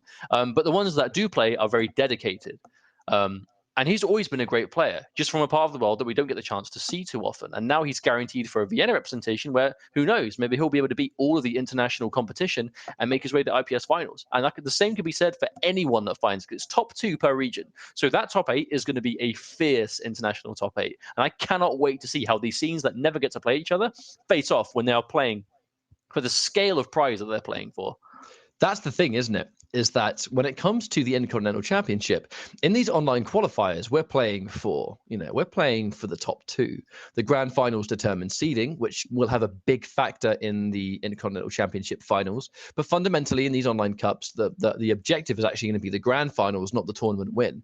Now, when we fast forward a couple of weeks into Vienna, where it's going to be the 8-man team of the players that have made it all the way this far, only one of them is actually going to make the IPS finals. So that's going to be the absolute most important thing. Is, you know, right now we're playing for grand finals, and then when we go into the Vienna finals, it's going to be like winner takes all to the highest degree. So we actually have got the 2 players in the lobby. Looking at the pictures, this could even be a Green Lantern mirror match if we can see some of the logos. But no, Atrocitus versus Green Lantern, perhaps. Yeah, it's going to be the matchup. This is a canon matchup if I've ever seen it. We'll see what happens here. That's the Red Lantern logo. Fighters approaching the yeah, Jake. I realized what I said. I realized what I said when I said it. Are you even an Injustice 2 commentator? You can't tell the difference between the red and the Green Lanterns. How embarrassing! Hey, they had a silver logo, and I slipped. It wasn't red, so I didn't know. Red Lantern is red, stupid. That's the Silver Lantern. Oh, that's a very shiny Green Arrow. Arrow. For justice, Green Lantern, even. Ignore Green Arrow? Green Lantern. Who's Green the Lantern. Injustice Green team Lantern. commentator? I said Lantern. I said Look at how Lantern. spiky Dexter is. As a spiky cat. Of course, Alegil, Gitblame. Again, we're in loser's bracket now, so the loser of this is unfortunately going to be eliminated. And their IPS journey ends here with it. But this is one of those matchups that we actually, as canon as it is, I can't remember the last time we got to see this kind of regularly. I know Atrocitus really was a character that was kind kind of popular early on in the gameplay. I know obviously, you know, being one of the beta characters, people got a lot of extra time with him towards the start of year 1, and Green Lantern being a legacy character means obviously there's a certain level of familiarity, even though his specials are completely different. I feel like there are a decent amount of players for both these characters, but still definitely more Atrocitus. Atrocitus is definitely a more popular character than Green Lantern nowadays. Yeah, they both have very fundamental, sort of like these solid tools mid-screen. They both have excellent mids.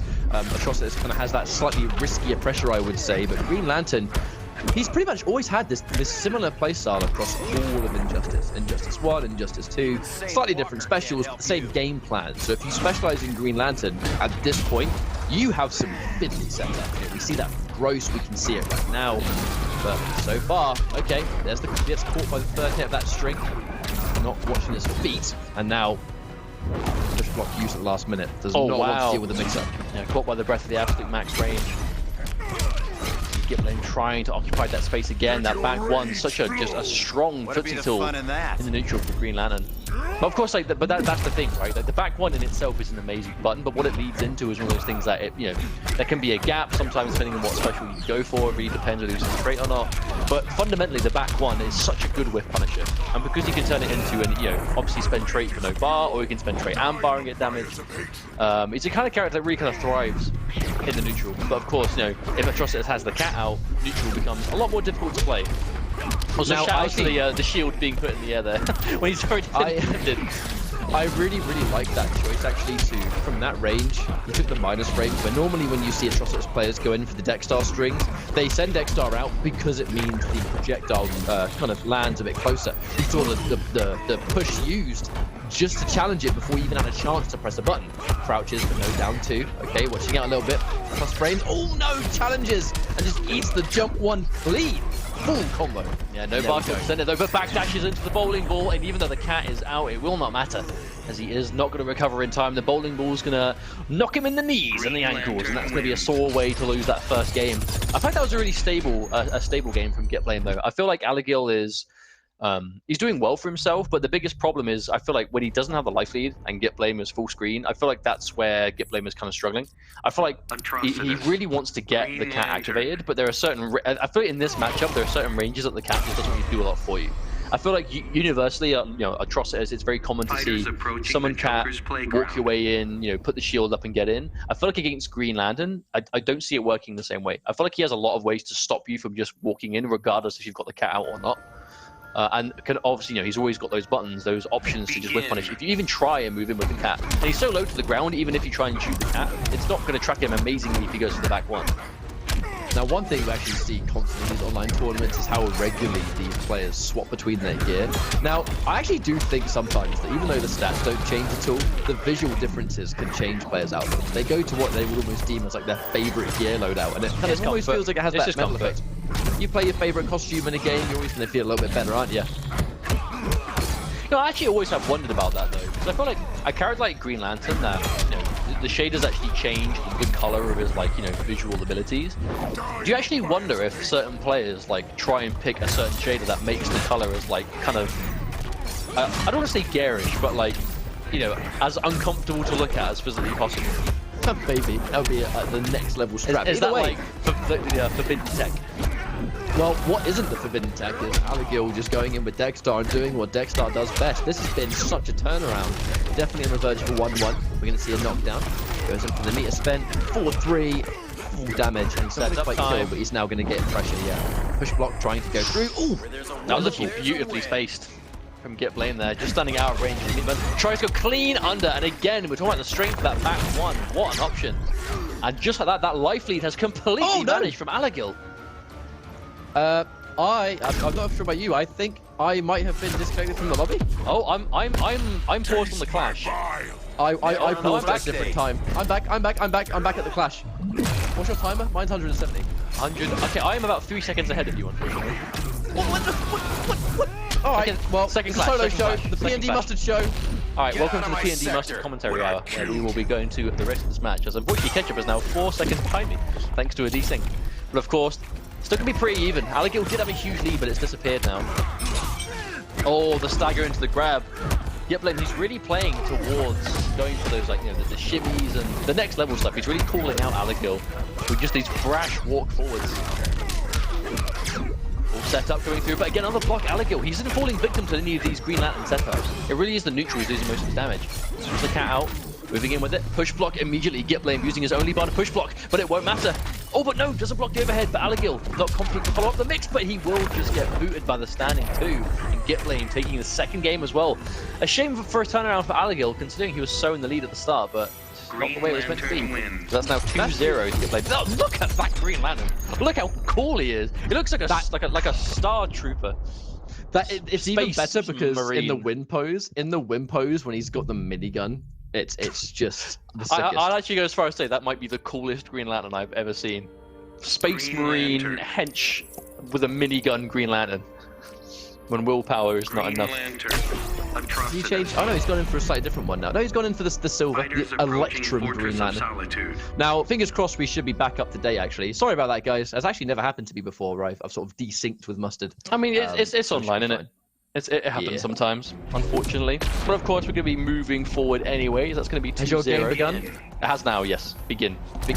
I'm on 239. Bam. Yeah, we are exactly the same. How about yes! We're back! We're back from the brink, baby! Either way, Gitblame, actually kind of what I observed in that previous match that Alegil had an amazing start because he, like, very much like here actually, he gets Dexstar in the neutral before Lucha is built, before pressure can be established. But the second Gitblame builds up those resources, that's where Alegil struggles to play around. If he's going to win, I think maybe he's just trying to win as fast as possible because when he gets the early lead, that's how he's doing well. But until then, he struggles afterwards. Speaking of it, it actually does look like Alegil is consistently not being able to get the optimal ender to these like blood puddle combos. He's trying to go for those down 2 into Dexstar, down 2 into punch or whatever it is, but he's missing the down 2 and just getting the end, which is obviously putting him at mad frame disadvantage as Gitblame is getting off the ground. Ooh, it's a brave call out. You can afford to make those big risks when you have the cat behind you, and that's going to be again another one. Alegil with a strong start. Unfortunately, he used all of his resources to get that life bar, but absolutely worth it. But no, walks straight into the back one again. No leg. Green Lantern doing a lot of work already. Setup time? No, just go straight for the wall. I think Gitblame has recognized that Alegil is just not really falling for any of these Green Lantern setups, so he's just keeping it conventional now. Ooh, big hit. I really love that shimmy on the back one too, because he's establishing so much pressure. The one moment he walks back, Alegil finally bites. It's almost like he's been respecting so much plus frames. The second it looked like he had an opening, he did not hesitate down one, and he paid the price for it. Oh, and again, the overhead. Not watching the forward 3. Yeah, overhead hurts. Not the first time he's caught slipping on the big hammer fist overhead from Atrocitus. Imagine how much that must pain. The full force of just pure anger in someone that big. Okay, down one buffers into back forward 2. Okay, we're going to see him catch it. A little bit of damage over time. Wake up back 3. Get out of my face. Yeah, the ender just gets a raw down 2. Chooses not to go for the punch fight. I wonder if he intentionally decided not to do it. It would have put Gitblame in the corner. And all this Dexstar time is going. Set up. I am very worried about Alegil. I think Alegil was just so focused on... What was... What? Wake up. I've never seen that neutral jump. Anti-neutral jump cat. Have you ever seen a command grab just knock someone out of a neutral jump and put them down? And the damage over time and the constant punching is going to give Alegil his first game in the series. I'm actually really... I think it was super important for him to be able to take this one the way he did, because I feel like towards the later stages of that game, Alegil, he started to get a little bit cleaner, but there still were some execution errors coming through. And if you can win a game on the back of those errors, obviously you're going to be a bit relieved, you're going to be a bit more calm, and move into the rest of the series with a lot more confidence. I think a confident Atrocitus player is one to be feared, for sure. I'm very concerned, purely on the basis, though, that Alegil almost lost that game completely because he summoned Dexstar in a really obvious part of the screen. And, you know, it almost cost him the entire game. He's almost very fortunate, especially on Wake Up. He blocked the jump in and then got hit by the back one because I think he was trying to use Dexstar on block as well. So he's got to be super careful. If he won the game, yes, because he had such a substantial lead. If he does that in a less favorable position, he will lose the game on that kind of play.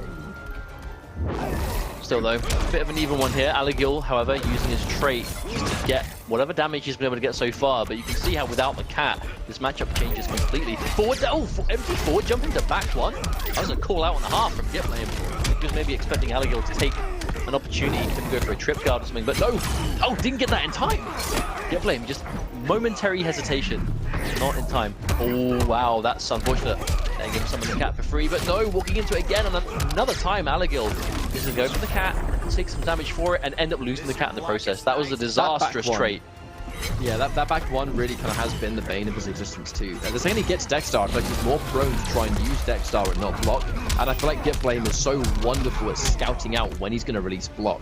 It's been sort of paying off massively for him so far. Tries to anti out the back three, just not the right angle. Commits to the low puddle. We haven't really seen that full-on Atrocitus commitment yet. We get down to the Dexstar. Here comes the pressure. Oh, and just raw though. Drops the combo though. Should not be too punishing though, given the health difference. Yeah. Oh!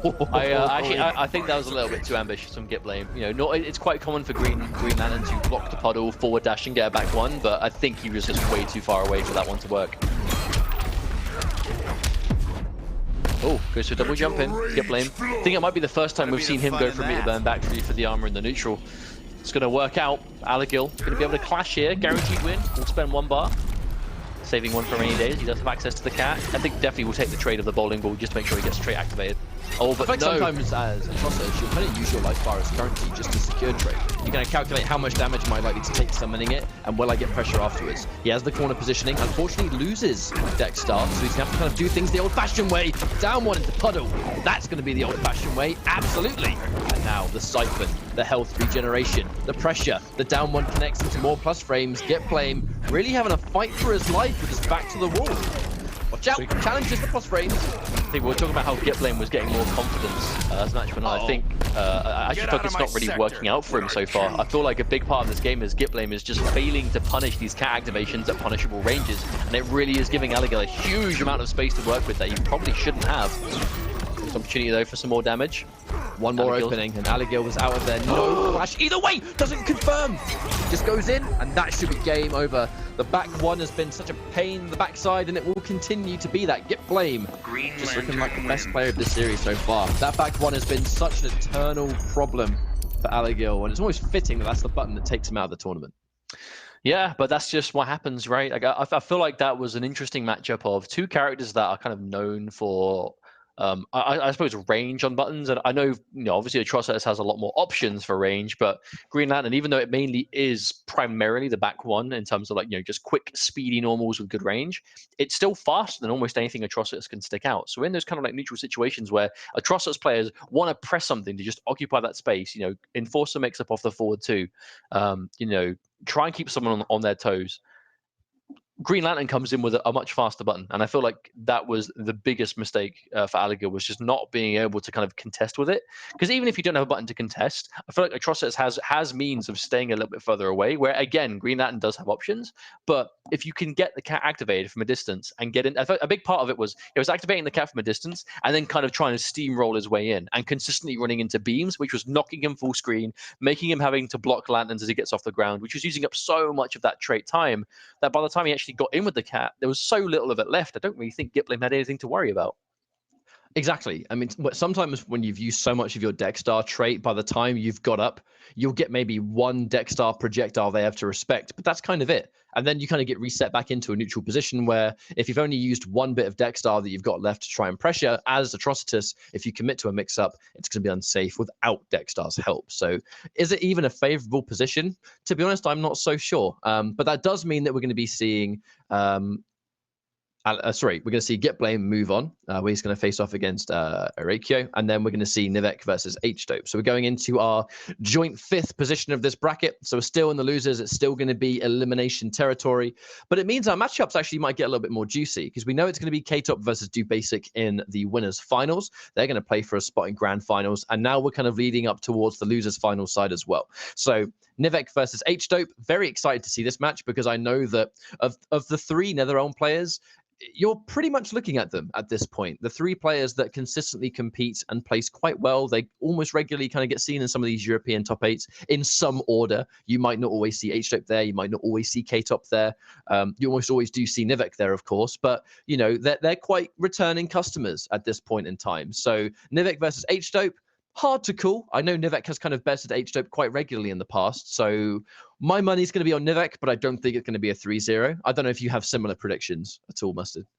I think it depends on who they play, because I feel like we obviously know that Nivek has access to Starfire and Supergirl. We've already seen Starfire today, but Starfire is a character that K-Top plays a lot of. I feel like Nivek's Supergirl is definitely better than Starfire. I feel like he played Starfire. I'm actually not sure why he went to Starfire in the first place. I know Starfire is she is considered a very strong character by the community. She is hard to deal with for a lot of impatient players, or generally speaking, she kind of forces a certain degree of patience into you. And then some players do definitely struggle with that. But I feel like the time he's put into Supergirl and the kind of Supergirl player he is really complements almost, I suppose, more styles of opponent. I feel like his Starfire works really well against a certain kind of player, but I feel like his Supergirl is a bit more diverse in a sense of how we've seen him play Supergirl. It's so many different kinds of players from so many different scenes and still be successful. So I almost would just like to see him stick with Supergirl from the start. I don't know whether he's going to go in for Starfire unless he feels like the matchup absolutely calls for it. The thing about Starfire is that there are some characters that she does such a wonderful job of basically just dismantling without needing to put in much effort. There are some matchups that she utterly destroys. So if Nivek finds himself in those matchups, then maybe that's when he goes for Starfire. But as we go later in the tournament, obviously Supergirl is his better character. I'd kind of expect to see him go with Supergirl for that reason, kind of like what you just talked about here instead. So let's have a look and see what we're doing here. Yep, we're just having to quickly remake the lobby, guys. So bear with us for a split second, getting the lobby back up and running. And we should be in a few moments, actually. So here we go. But yeah, prediction-wise, though, what's the number you're looking at? I think 3-1 Nivek. That's what I think. I was actually about to say the same thing. I feel like H-Dope, obviously, we've seen that he knows what he's doing, but I feel like Nivek is just playing a bit better today. And I know that Nivek has been playing, obviously, Nivek made it through to the winner's side and lost very narrowly in winners to dubasik. I feel like Nivek is just playing a bit cleaner today, and we've seen that H-Dope, even though he did win his match and it was a very entertaining set, we saw a lot of drops from him, like a considerable amount of drops. And I feel like if H-Dope is able to clean it up, I think it might be 3-2 to Nivek. But I think if he's still making the same mistakes, it might be 3-1 or perhaps even a 3-0. I think it all depends on how H-Dope is able to kind of compose himself after what happened in the first set he played. And we look at the potential matchups too. Black Manta or Aquaman versus Supergirl. I wouldn't say Supergirl does badly in either of them. I know that obviously you can Aqua Armor a lot of Supergirl's stuff, but you can still take significant damage when the Aqua Armor is active. That's one of the things we just saw earlier when we saw For Sure use Cheetah or Vixen, I guess. It's the more accurate term. Blocking a meter burn forward 3 when she's in trait prevents you from being launched, but did you see the damage Aquaman took there? And if Aquaman goes in for his Water of Life, or the Aqua Armor in general, if Supergirl does the meter burn laser, for example, I'm pretty sure the damage on that is insane, if I remember right. Yeah, but that's just a part of the matchup, right? It's something you have to be paying attention for. I feel like I think that was arguably one of the biggest changes that Aquaman received in this game, was just how much damage he takes when he has the Aqua Armor activated. Because it really is like, it was so strong in Injustice 1. Aquaman was just fundamentally such a powerful character. But the Aqua Armor was just an ultimate just denial of what it could do to you. But in Injustice 2, obviously, it's not just quite a free get out of jail free card as it was beforehand. Obviously that big adjustment against certain characters makes it not quite as, I suppose, as attractive as an option. Okay, so I think the players are in our lobby, so we should be good to go soon. Hopefully, as Nivek has just joined us and H-Dope has been here waiting for a few minutes, so we should be good to go pretty much as soon as possible. We have to remember, though, we are still in losers bracket territory, so it's still going to be one more chance for everyone here so far, which it's quite stressful, I can imagine, of course. Intercontinental Championship is top 2 of this tournament will make it to the Vienna top 8 in 2 weeks' time. Catwoman. So when you're this close, but potentially so far, H-Dope going in with Catwoman. Okay, that's a choice I wasn't ready for. Yeah, definitely. Of all the characters I think we kind of expected to see from him, I think Catwoman was almost last on the list. In typical fashion, I've never seen him play this character. Now, I'm not going to pass judgment because, sometimes we have been incorrect here, right? That's just, you know, just because we haven't seen someone play a character doesn't mean they don't use them. But that's one thing I was kind of eyeing up, actually. All level 1 gear. So I do want... He mustn't be grinding it on this account. I wonder if he plays Catwoman on a Smurf or something. I'm not sure. Or at the very least, maybe it's just not, you know, not something he's used too much. But of course, there's that clean down too. Ooh. Nice out of the air right there. Now there's the knockdown. Nivek, the first play was a jump in, and it was swiftly anti-air. So that's going to send somewhat of a message. He's ready for that. Commits to the cat dash, though. I wonder if that was a buffer that just did not work. I'm not sure, but Nivek didn't punish it. Nivek just did not seem ready at all. Mix up. Ooh. You see H-Dope, he tried to stand up there. He was looking for the fuzzy. Backdash, okay, instantly challenged. A little bit of a scrambly first round, I have to say. Some punishes that have been missed, some shimmies that didn't quite work out. All confirmed into cat dash though. Right, we're now going to get that corner pressure. H-Dope has already built up 5 cat scratches and has bar. Spends the trait to kill. Not messing around. No, not at all. And that's going to be a comfortable life lead now for H-Dope and plenty of time left to put that trait back up. Instant interactable from Nivek. Unblockable, realizing the range. But not a lot of damage for H-Dope to take. Not going to be too upset with that. I'm actually wondering what this matchup is going to be like for Nivek, because if Catwoman does quite well versus Supergirl, if he has Starfire as another option, Catwoman does really well versus Starfire too. So I think this might be a very, very good character to use as like an anti-Nivek character, to be honest. It does seem that way. The question is whether it'll actually pan out. You know, we know that he has an option to change if he wants to, but the question is again is whether it actually does anything for him. But then again, Catwoman is such a common character. I feel like you kind of have to be ready for it. She's definitely one of those tournament characters that you have to make sure that you don't completely lose to, right? Even though H-Dope does look really comfortable. Instant with a down 2. Nivek starting to get pretty rash with these reads. Lots of neutral jumps. Not much of them actually working out just yet. 5 cat scratches already built back up for H-Dope, who now tries to confirm, tries to air-to-air, but leaving damage on the table. Down 2 before he can even go in for the air breath. Lots of combo drops. Yeah, the thing is he's dropping a lot of combos, but he's got such a lead. I honestly don't think it really matters. And that's going to be a very clean game 1 for H-Dope as he moves on 1-0. And I think that really is a question of how competent you can be as a player when you play so many different characters all the time. You have to be good at switching between them. And I think that's a really scary ability to be on the receiving end of, right? Because it's really hard to play. You know, a lot of players out there will struggle to play even one character at like a competitive level, let alone, you know, a number of characters. But it's not just being able to play them, it's being able to swap between them effortlessly in the middle of a tournament series, to go from one character to another and just completely be able to change immediately. But if you're like, if you are K-Top, if you are H-Dope, you're so used to doing it, it doesn't really throw you off too much. You know, it's very hard to do, I have to say. Like, if you're someone that is used to specializing in certain characters, and then, you know, bam, at the drop of the hat, you've got to change from one drastic matchup to another. It takes a certain kind of skilled player to be able to do that. That said, Nivek, he's gone in for the exact same matchup. We have been given basically the exact same stage as well, so Fate's going to be giving us a run-back of run-backs. So now having to respect the immediate challenge, though. I do wonder what Nivek's going to do to try and adapt. Oh, wow, what a whiff punish. That was one of those kind of like half read, half reactions, I think. It was just he had an inkling that was at the range for the dash to come through. And exactly is what he got. But Nivek, corner repositioning. Not a lot of damage, but definitely just wanted to be positioning more than anything else. Oh, anti-air too. Oh, yeah, H-Dope doesn't want to commit. But this really is that kind of matchup, though. You cannot finish your strings. You just have to fish for the single hits. Extra hit, but the backdash is actually chased down clean. That's a huge amount of damage Nivek is going to lose for just backdashing. And again, wants to not take the setup at the end. Spends 2 bars. Oh, almost fell for the same thing again, though. Oh, the down 2 to tech. The down 2 completely low profiling the Frostbred. I'm going to be honest, these guys have played quite regularly, I believe. I think this must be a Nivek matchup, you know, for H-Dope. You know, I've never seen him use Catwoman before, but I can only assume they've played in the past, and H-Dope just deems that against Nivek, this is the right character, because Catwoman does well versus all of Nivek's characters, and clearly it's a matchup that he's comfortable in too. So this was such a wise choice. Full combo, and that was a lifeline clash. That wasn't to survive, that was just to not die instantly.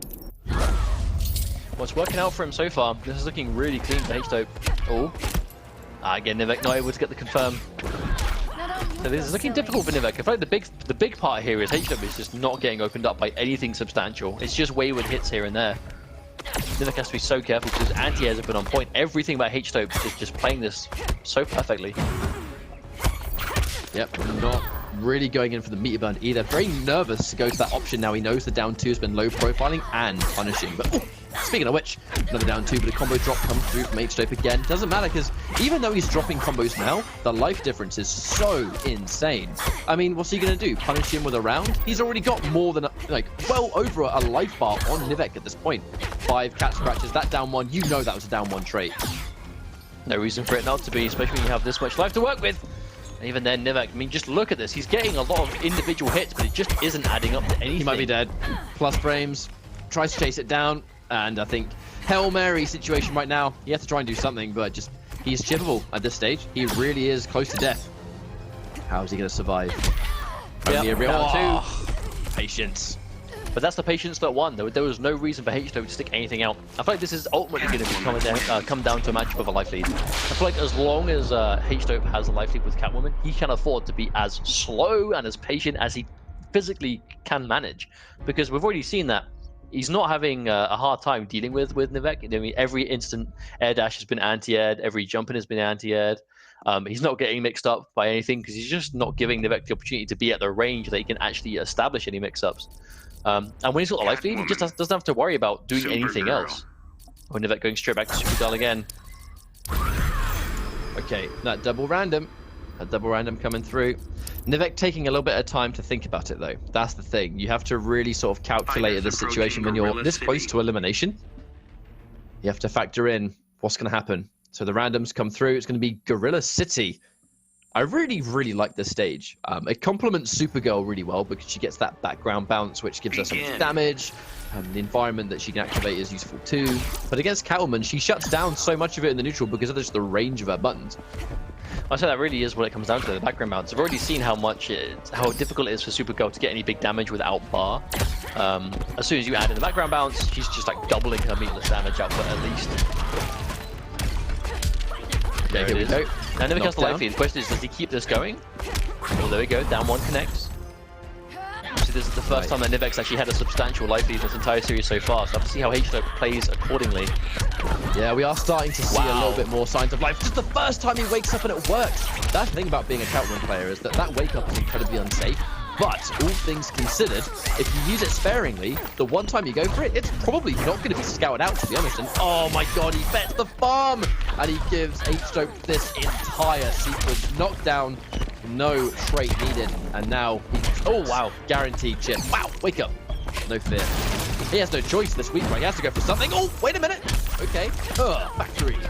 It's that background bounce. Takes the round, and that was a wonderful sequence. He needed that so badly.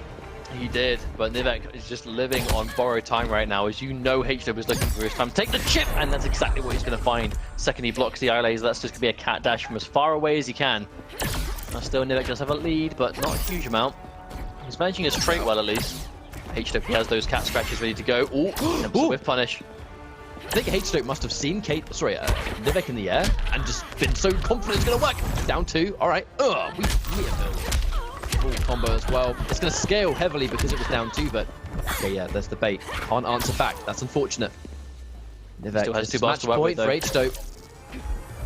You can see the air dash. He's trying to bait out the anti-air. He doesn't want to fall for it. And at this point, Nivek can afford to take those individual hits to chip him down because he does have a lead. But there it is, the trickiness. What? The cross-up from H-Dope. That was so funky. I know you could block that by holding down, but there's so many things that you could do instead. Okay. Opts not to spend the bar, wants to keep the meters. We're actually kind of hitting that unclashable territory now, where if we see a stun, it's going to be meter burn back 3. It's going to be completely unclashable. Jump 2 is going to lose to jump 1. And now, there it is, unclashable damage. Nivek has to play this so carefully, but no! Commits for the grab right as H-Dope goes for the jump. And even against For Sure, we saw H-Dope make these wonderful reads on grabs. He's been on the money every single time. He's clearly not afraid to just make those big reads there. Especially with those just the reads on the grabs. Just to get the neutral jump! There's the grab, Nivek. One hit away. Oh, and the Hail Mary wake up cat dash. H-Dope getting a little bit too comfortable, I think. Nivek manages to take a game back. That's 1 game down. Does he have 2 more in him, I wonder? Now, the thing is, if you're H-Dope and you change characters regularly, now you've only got to win 1 game. Does H-Dope feel like he's achieved all he needed to with Catwoman? Is this when he changes and basically forces Nivek into a best of one? He's done it before. Catwoman. Supergirl. But that just comes down to his experience, though, right? You know, we've seen before that Nivek is the kind of player that he's been around for a while. You know, he is Greece's #1 fighting game player, and you don't get that kind of like accolade because it's not like we're just giving it to him. He's earned it through a lot of success over a number of years. That doesn't happen unless you're used to playing on the back foot.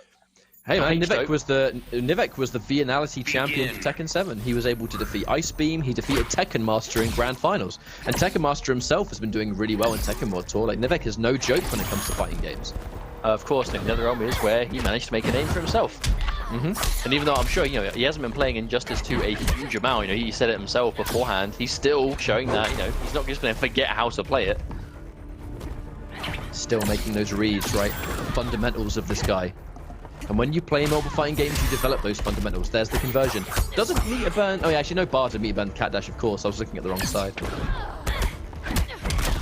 Okay, there's the overhead. Ooh. I think he was a bit hesitant there. Doesn't want to whip punish that in case he walks right into it. He's taken so much chip already. And that's not going to be just chip. That's going to be masses of meter build for Catwoman as well. He's playing around it though, Nivek. He's being patient. He's building bar every little tiny moment he gets the chance to. So much stuff just being thrown around this poor bar. Oh, late anti. I actually don't think that was a trip guard. I think Nivek just tried to press a button on landing. No full combo again. H-Dope.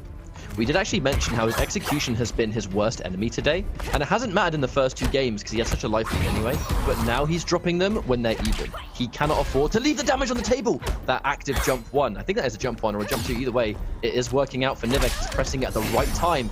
There's the whip trip. So they wake up though to get around it this time. Doesn't want anything to deal with it. It's hard to say who really has the upper hand here. Oh, the anti-air loses clean. Too early. Surprised. He used it too early. And Nivek, he's been playing around that jump too carefully. Punishes the down 2. Not a full combo though. That's unfortunate. I wonder if he just mistimed his punish. Uh-oh. Confirm. Why is this is Crust Central? This is the crustiest of games. But Nivek did get hit immediately, to be fair. That was an interesting decision, but Nivek actually ended up losing the life bar on it, whatever it was. Get off me. Having to hold, that's the problem. Watch out. Back-to-back down 1, just walk up, grab the tech. Very good tech, actually. Oh, the down 2, Nivek. Not afraid to throw it out himself, but still didn't do enough damage to kill. Oh, the Cat Dash actually whiffs rather than being blocked. You very rarely see that from that range. Watch out. Oh, that Swift popped right to the face. That's going to do it. Nivek now, this is one of those make or break rounds. Nivek wins this, he's tied things up. If Nivek wins, that's it. Nivek is out. Okay, plus frames, push block on the very end, okay. 1 bar to get rid of the cat scratches. I'd take that trade. Right, disrespect, caught by the back 1, okay. Oh, now, oh, under the whip trip. Yeah, going clean over it. And again, but that neutral jump from H-Dope, trying to beat it, but a little bit too late again. I feel like H-Dope, his decisions are correct. He's just doing them ever so slightly not at the right time. And he's just off the mark. And Nivek, he has a life lead, but it's meager. Oh, just like that, I think it's disappeared. Tries to whip punish the back-to-back whip trip. And even from that range, oh no, input error. That was definitely... Oh, he caught it down too! Uh-oh. Well, he wants to keep it unclashable. Yeah, I think Nivek's realized he's having a really hard time getting any substantial damage, so he's just going to deny it. Just go for unclashable and just try and win the war of attrition. Playing the jump! Forcing H-Dope to play... He's forcing H-Dope to play neutral alone, and the neutral is where H-Dope has currently been losing, but now he's got a clean opening, massive damage, and now we're going to be in that clash situation. Watch out. Oh, there's down 2, yeah, of course. Punish. I mean, that's the gift that keeps on giving. Punish it with a down 2. If he meter burns the Frost Breath, then you go under it anyway. Now we have, of course, 3 tying up. And now H-Dope has to be careful. He has nothing to clash of his own, but nothing to go through with the damage either. No! Not quite enough. The air attempt from Nivek. 20 seconds on the clock. Almost a timeout here. Oh! What is going on? Oh no! Oh, and the chip damage from the late Cat Dash in a complete show of just discipline and patience. H-Dope narrowly manages to beat Nivek, but managing to do so off of the back of an amazing adjustment. I feel like that was the biggest thing from a H-Dope there, was just the ability to really slow it down. Because typically we saw from Nivek before, he was able to, you know, kind of really put H-Dope on ice. You know, he was able to really slow him down, and that's what he was struggling with. But that final game, H-Dope, he was able to really just adjust to the speed that Nivek was forcing them to play at. And even down to just the final moment, just seeing the delay wake up and taking some guaranteed chip accordingly. Really well played from H-Dope as he moves on in this loser's bracket. It's one of those typical cases of an amazing adjustment that seemed to be made a little bit too late. The second Nivek was able to kind of calculate, right, we need to massively slow things down. We need to stop overextending, play one button at a time, and try and win on the neutral and not be afraid to play the slow game. We almost saw a timeout in that final game. The problem is, because he kind of just hastily gave up the first two, he had too much of a mountain task, you know, because, I mean, not to take away from H-Dope, he had earned those 2 wins that he got at the beginning of the set, but that was 2 wins that went just like that. So with those things in mind, it goes to show how costly 1 or 2 games can be, you know, in the long run. This was elimination territory, and you had to really give up as little as possible. Nivek, we know he hasn't been playing as much recently, but he's still at this tournament, and he is still expected to give 110%. And right now, H-Dope just played better on the day, and he's going to be moving on in the lower bracket, where he'll be in sort of top 4 territory now. Up next, it's going to be erayko versus Gitblame. So Green Lantern versus Flash is what we're expecting. This is a matchup you don't really actually see in this part of the world. That's a very sort of popular North American match, especially last year during season 1. But that said, I'm excited, and it's hard to call, actually. I would probably favor erayko over this. I think he's had a really, really tidy Flash, making a few mistakes. And to be honest, I don't think Green Lantern can punish you for those mistakes as much as Starfire can. I think it really depends on, again, how erayko plays it, though, because I feel like the biggest thing that held him back in winner's side against K-Top, even though, you know, we have to remember, it was 3-2 against K-Top. So obviously he had a really strong showing in winners, even though he did end up losing to K-Top. You know, it was 3-2. He was able to get it really close. And a lot of it was like gutsy reads, like point and blank, you know, just anti-airs, you know, with waves to try and catch him out. And I feel like against Gitblame did most of his damage just on the ground. You know, he was doing a lot of it, you know, just getting that first hit in the neutral and then just turning that into damage, right? Sending full screen, playing around. I feel like Gitblame spent most of his time against Alegil playing around Atrocitus, whereas erayko was trying mainly do what Flash does, right? In a sense of enforce what the speed Flash wants to play at and what Flash wants to do. So this is going to be one of those clash of styles games, in theory anyway. Right, so I believe we're actually just kind of waiting for Gitblame to join the lobby. We have erayko already in here. In terms of players, now while we actually wait, I want to kind of look at our bracket right now. And just actually a quick FYI, our prediction was minimum probably 3-1 to Nivek. It actually was 3-1 to H-Dope, so a complete mirror of what we were expecting. Oh, yeah. Of the players that we have here, who are we expecting to be top 2? I think it could very much be K-Top dubasik as our top 2 players. I mean, it's hard to disagree with that currently, based on what we've seen. Purely because I feel like out of all the players we've seen today, they really do seem to be the cleanest 2 players we've seen today. Of course, there's all the scope of the world for us to be wrong. You know, I almost hope we are, just so it's a bit more unpredictable. But K-Top and dubasik, I feel like really are playing the best today. But of course, that's an assumption based on what we've seen so far. There's still plenty of this top 8 left to go as we move into this next match in erayko versus Gitblame and loser side. So we can talk about that, I suppose, next when we'll be doing the winners finals after this. And let's make this quick. Now, this is going to be an interesting matchup. We know when there is a high-level Flash, he can be one of the most stressful characters in the entire game. And just look at that immediate patience. I think that might be foreshadowing that he's not afraid to sit there when need be. We'll see if it works. That back one again. We saw Gitblame get so much mileage out of that back one before, but not going to happen the same thing here, as erayko is going to take a lot of damage at the start. Spend the second part, of course he does. Here he is. That's the Flash. Knockdown pressure of 560 damage. He's still got pressure afterwards. There's the turnaround. Nice conversion. Forward 3 as well. And here comes the full combo. Now he's going to get pressure. Tries to go in for the plus range, but they wait to kind of deal with it. Okay, that's such a popular option. Going in for that back one on the end of whiffing a button, just baiting them to press a button against you. Corner escape into beat by back 3. Reactionary whiff punish. Gitblame. Wonderful start for that first life bar. And he's got the interactable. Oh, he does, but there's the meter burn roll. And the trade. That was so sick. That was really sick. That was like a hard read from erayko. Trait and meter burn roll. Watching out.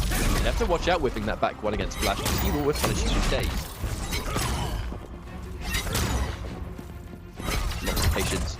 Lantern. He's going to have a stronger neutral, obviously. He has the plethora of projectiles and full screen capabilities. But at the end of the day, this is the Flash. His whole game is to be as patient as possible, learn how to get in versus each character, and then, you know, mix. Everyone has to hold that mix. It's still a 50-50 whether you like it or not. Exactly. It's just a question of finding the time to do so. And I think it's definitely easier versus some characters than others. It depends how much they can kind of just occupy the space you need to get into, right? There's going to be a full combo from erayko. Now, this is a huge deal breaker here. There's no clash on the side of Gitblame. Well, luckily there's no trade, but catches the air tech. Wow, but don't misses the combo. Oh, I don't think it might be enough. That's enough. Yeah, mix up anyway. Back three. Oh, maybe not. Hurts. Oh no, go to the setup instead. Oh god, I feel so bad. I feel so bad for Gitblame there because he guessed wrong like 3 times in a row, and when he finally guessed wrong, it went into a grab anyway. Like that was just Mix City, which is what Flash does best. That's why this character is so dangerous. That's why he's never been considered bad in this game, because he has the best mix-ups in my opinion. And he has, you know, some of the highest practical damage, and they are a hand-in-hand combination. Also, I'm starting to see some of our North American champs in chat. Welcome, guys. I know we're kind of reaching that time of day when everyone's starting to wake up in that part of the world. So good morning, good afternoon, wherever you are. Hopefully you're enjoying this Injustice 2 Intercontinental Championship for the EU East. Look at Green Lantern's face with that head. That's amazing. Oh my god. Scary. I turned away for like 3 seconds while it loaded, just to check on the bracket and have a look at chat, and then I turned back and he's just got this gaping wide mouth. That helmet with that mouth genuinely scared me and made me feel uncomfortable. So there's been the first hit again going to erayko, and it's going to be spent. And the trait, that is a unfortunate way to start off with Gitblame. Playing that wake up every time, just got 1 sonic pound. We're getting up from the normal speed at the very least. Ooh. Instantly answered back for their reversal. Okay. Alright, we're going through. I feel like the bowling ball is one of the only things that you can kind of consistently work around, because the slow projectile with Green Lantern, you can kind of loop it into other things. So if you're going to be going in for the shake, it kind of gives him that real estate to go in and pressure you while you're minus doing the shake, you know? One of those situations. But okay, wonderful round number 1. Answer back with the interactive. You're only going to get 1 of those. Oh, Speed Force undone. Facing through erayko, he has the life lead. Obviously, every time he phases through, he's going to be building bar just for doing the special. So every time he phases through something, even nothing is gained in terms of life, he's still going to come off better for it. He's giving Gitblame some knowledge. Yeah, he's giving Gitblame some knowledge. And yeah, that's why he didn't just finish the combo. Maybe he predicted an air escape. Perhaps. But no, sorry, what I was actually going to say before that moment was that we've seen quite consistently here that erayko, he's been challenging those plus frames with one of his super fast special moves, and it has worked up until the last time he tried it. So Gitblame, he has to watch out. If he's throwing in those plus frames and erayko is challenging now, he's going to just give him free damage. Staggers. But also there, I think we have to pay attention to just before the clash, we saw once again erayko, he went from the Speed Force into immediate meter burn roll, which means that if Gitblame has done anything at the time of him popping the Speed Force, that is going to be punished by the meter burn roll. I like how erayko's on that ball every time. It's really working out for him. Now Gitblame, he does not have access to a clash anymore. Set up. Ooh. He was trying to block, but he was holding back, which gave him a walk forward. Boom, combo. And that is why the flash, when you have no clash, is so scary. That was 2 full combos, and he's basically dead. He is going to get some of those staggers now, plus frame. He sits there to respect, instantly blocks, but can't quite get the punish, or at least the minus situation. Plus frames again, but immediately answered back. The air techs, but it's not enough to survive. erayko playing that so wonderfully. And this is actually looking to be quite a quick game, to be honest. Is this going to be a 3-0? Maybe. That was a really smooth chase down on the air tech as well at the end there. I felt like that forward dash, it would have caught if he didn't air tech, and if he did, obviously it did, because we just saw it happen, but that was a really clean end from erayko there. I feel like this is a lot tidier than what we saw from him in Winner's Side, and even then in Winner's Side, it was 3-2, so he wasn't playing the cleanest. We can clearly see he's capable of playing. Look at his face. Still 3-2. I'm gonna look. It's the wrong way around. Damn it, it's the wrong way around. I was really excited for a second. That's one of my favorite, because everyone kind of has a favorite character when they get hit in this character select, right? I'm sure everyone does. Their favorite face, my favorite new face, is that helmet and that Green Lantern getting punched. My favorite thing to look at. Incredible. But this could potentially be the last game these guys will lose this bracket. The Brainiac chip, but one of those stages that I kind of feel like everyone low-key kind of doesn't mind getting, but it depends on how it's actually going for you. If you're winning, the stage is great, and if you're not, it's like, man, I hate the stage. And then if you win it, it's like, man, that's my favorite stage. Oh, we're down one challenge. He wasted the bar on the Sonic Pound too. That was actually really good for Gitblame, even though he just took some damage. Yeah, it's definitely not damage, it's resource losing, isn't it? Now, plus frames again. Now, fool me once. It's not going to happen again in the second game. He's punished this time. Answering back, Gitblame. Really kind of wise. He's wise to the disrespect, that's the thing. I'm not sure Gitblame was actually expecting to land behind. I love he's committed to a string that didn't exist when you're going the other way around. Speed Force confirmed, full combo. Brainiac as well. We might see the reset. Oh, actually one of that's what he went for. Oh, the catches the jump again. And the immediate wake up from erayko. Even though Gitblame won the round, erayko was able to even things out a little bit. Of course, this is exactly what Gitblame needs. Empty jump. That was actually...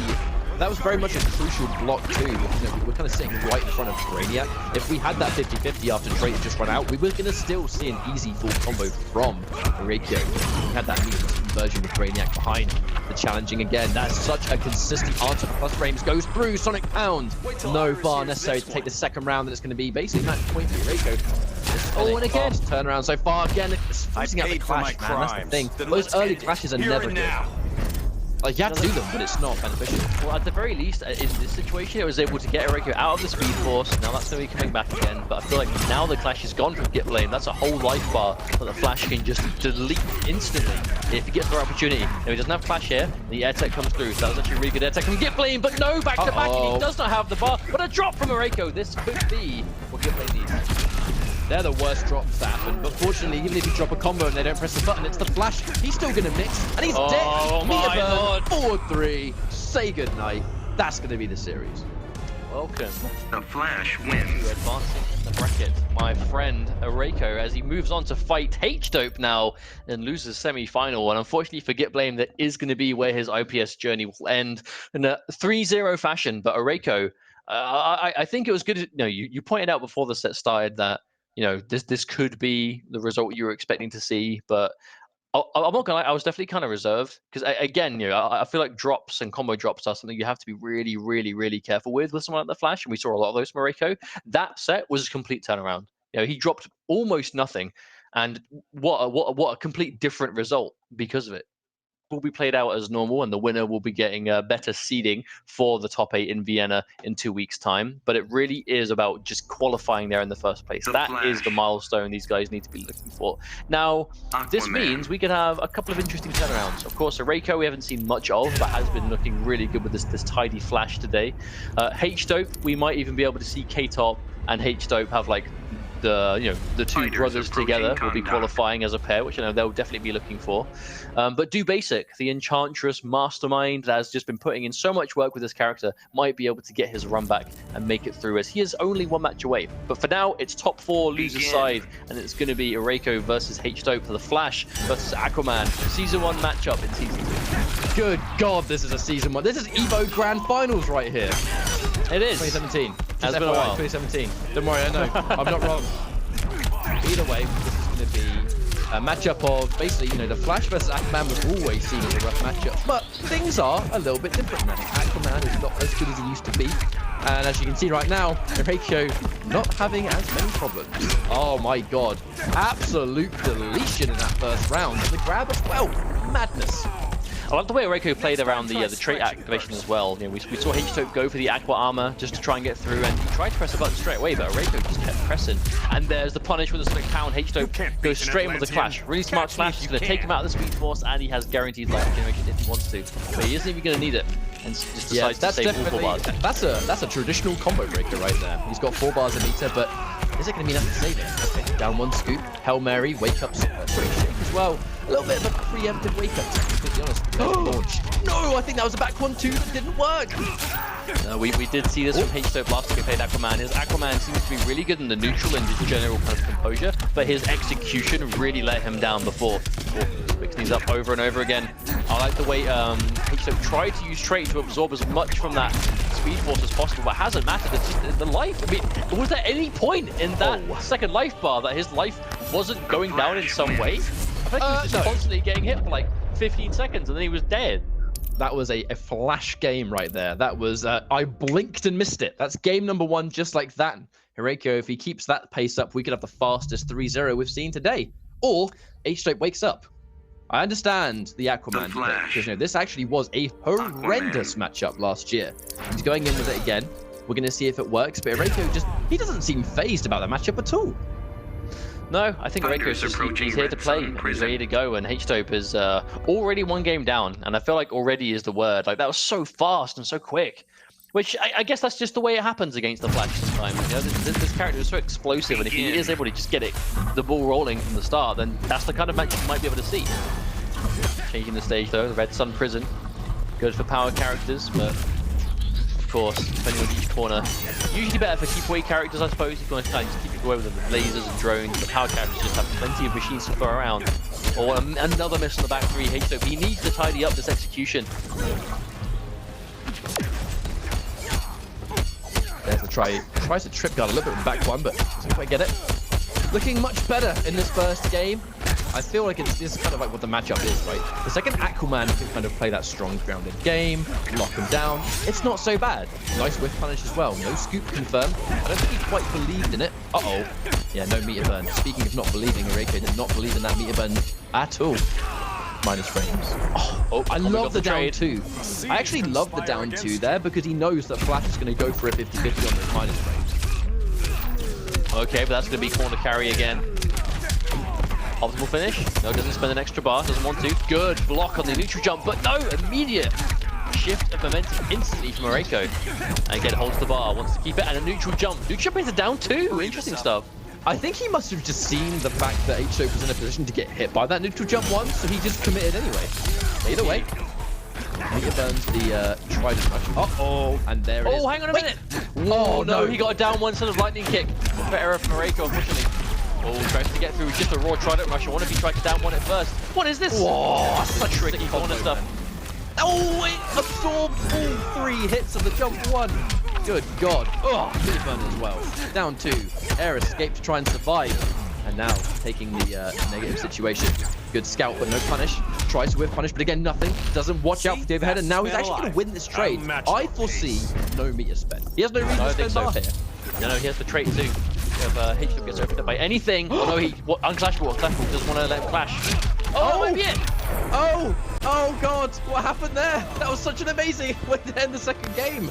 I love the unclashable plays there. Because if you're going to play Flash, you've got to be really good at knowing when to unclashable your damage. I'm actually not quite sure what's going on there with H-Dope right now, because I feel like even though, like, I mean, Aquaman has been nerfed since the last time, you know, this was seen to be like a obviously horrendous matchup. I feel like this is like, Aquaman still has the tools to make this tough for Flash, like absolutely. He still has the range, he still has the neutral control, he's got obviously the, you know, he's got the Aqua Shield, he's got the trait. He still has a lot of options to still shut down Flash, right? Flash wants to get in, and if Aquaman is playing slowly and patiently, Flash doesn't really have any business getting close at all. Manta. But it looks like H-Dope is just getting overwhelmed or just not playing the matchup correctly. From one Atlantis character to another, it's going to be the Black Manta. So there's going to be a similar game plan here. But the thing is, it's going to be more about the neutral, you know, way more built around, rather than just putting up this fortifying wall. I feel like Black Manta is going to allow H-Dope to go a lot more toe-to-toe with the Flash. That's the big thing here. Now, is it going to be enough? I'm not sure. He has no choice but to take 3 straight games now. And yeah, he knows that erayko is going to try and interrupt the gap in between that back 1-1 up 3. So he's not going to bother even trying to fight it. He's going to charge out of there. You see H-Dope, he's already showing he doesn't want anything to do with getting close to erayko. He wants to play this game from full screen, he wants to chip him down and get distance, but the rocket, the missile gets caught on startup. Just like that. H-Dope does such a good job just staying away the whole game, but the moment he gets touched, the life lead already for erayko. Tries to whip the string. Yeah, I'm assuming H-Dope was not ready for that string to be finished. Oh, walk straight into teleport. I like the pull out from H-Dope. I'm actually... H-Dope does a lot of teleports against characters with no projectile, and I do kind of wonder why, because there's no threat. Uh-oh. Never mind, he's got 50-50. Okay, conversion. That's really nice to feel this combo from the straight from erayko, but that drop has just really hurt him. H-Dope is going to see this back, spends the bar to an extent, not enough to kill, but there we go, spends another bar to get the full screen Manta Ray. Rare footage of the Manta Ray actually being used as a projectile. Uh-oh, that's an absolute whip punish. Yep, 100%. Match point for erayko on the verge of eliminating H-Dope from this competition. I find we see that all the time from erayko though. As soon as a round start happens and he's got three, he would just pop it and just go straight in. Uh-oh, another launch. Mix-ups. Vital flash. Now H-Dope, he's almost guaranteed to win this because Flash players, they're not going to spend their bar here to prevent you getting life. He knows he's going to undo it, go back to the neutral, and now he's got 2 bars to potentially kill this character. But he can absolutely not hesitate. Oh, the neutral crouch, the knowledge, but no punish. erayko did the hard bit. This time, it's not surprised to see H-Dope go for the 2 last there. He's playing Black Panther, right? This character just breathes bar. That last minute overhead. Uh-oh. Yep, on the combo. Now there's the whip punish we were looking for. erayko tries his luck a little bit. The second time, got away with the finishing the string last time, but not today. Finally going to spend some bar, but even then, both clashes have now been used. So if he opens him up, which could have been here, opens him up twice, but no. This is a bit of a scramble. Wake up for days. Are we going to see speed force? Oh, the teleport actually make there, maybe anticipating the tires, but not meant to be. Catches opportunity here. Launch. He's going to know that an up in the air jump 3 is not going to be as plus as it could be. Blocked the 50-50, but got hit by the background bounce. Watch out! Oh, he's dead. He's dead. He's dead. No. How did he not kill him there? Yes, be so careful. Anything on block. Oh, he backdashes the sweep. So everything. Oh, the anticipation, but not in time. That was just absolute a read upon a read upon a read. That full screen charge. He must have just expected a lightning charge from erayko. He must have expected it, and that was the only reason he would have done that. But erayko had no reason to be so antsy. erayko had a considerable life lead. He had resources. There was no reason for him to desperately try and finish that at the speed. But when you're at that situation as H-Dope, all the power to him. Yes, it was a mistake, but it was a mistake that we can understand why he would attempt it, right? But unfortunately, that does mean that it is going to be 3 games in a row. And H-Dope, his IPS journey ends here. There will not be 2 brothers in the finals as erayko moves on to losers finals, where erayko or dubasik. It's going to be one of these 2 guys left. Is going to be taking that final spot in the Vienna Top 8 finals. And this is potentially going to be quite an interesting match. This is a scary position to be in, right? Because even though we have yet to play our grand finals of the day, the most important matchup is about to happen right now. It is the losers finals, and whoever wins this gets grand finals. That's going to be top 2. What else is top 2? Oh yeah, qualifying for the Vienna finals. That's what we're looking at right now. So whoever wins this game is going to be joining K-Top in the top 8 finals for the Intercontinental Championship, representing EU East. And it's going to be either Flash or Enchantress. I know there's a lot of players in the chat that are going to be cheering on dubasik, but with how erayko has been playing today, I wouldn't be surprised if he makes it through because he's such an aggressive character. The Flash versus Enchantress is not a matchup that you see all the time. That said, we do know that dubasik does actually play Wonder Woman as well.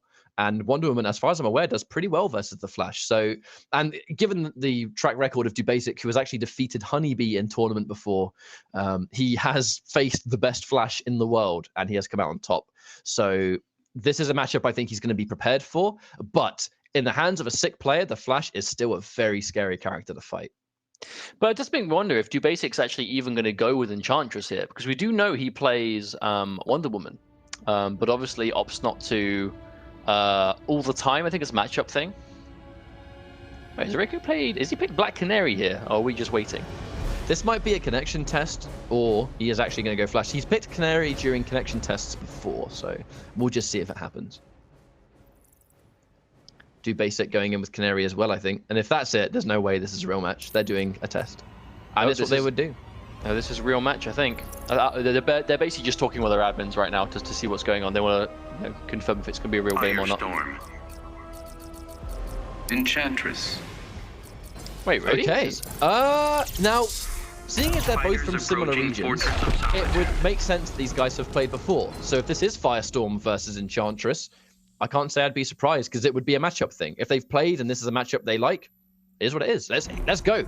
The Intercontinental Championship for Injustice 2 EU East. One more slot open for this tournament. Is it going to be dubasik or is it going to be erayko? The immediate catch. Well, that's a wonderful start for erayko right there. They've been catching out to damage as well. So any part in the restand. I'm interested to see how this plays out, because dubasik, we've seen a lot from him in terms of like just general matchup knowledge, but we've seen erayko with just Flash today, so we haven't actually seen Firestorm. That said, one execution character to another. Firestorm still pretty fiddly. Ooh, wake up Molten Trap. Now the wake up Starfish. Interesting read. These are all reads they're having to make right here. Just clipped, not blocking low. Basic gets taken out. Round one should very much be in his favor for the wake up. I'm actually really surprised that wake up connected. I don't think dubasik really had a choice to do anything but that to avoid the death, but also standing one to anti-air. Or was that fireball? I actually have no idea whether that was a standing one or if he got a fireball. It's so close. That's the opportunity. No, dubasik only alive because he decided to EX the Soul Steal.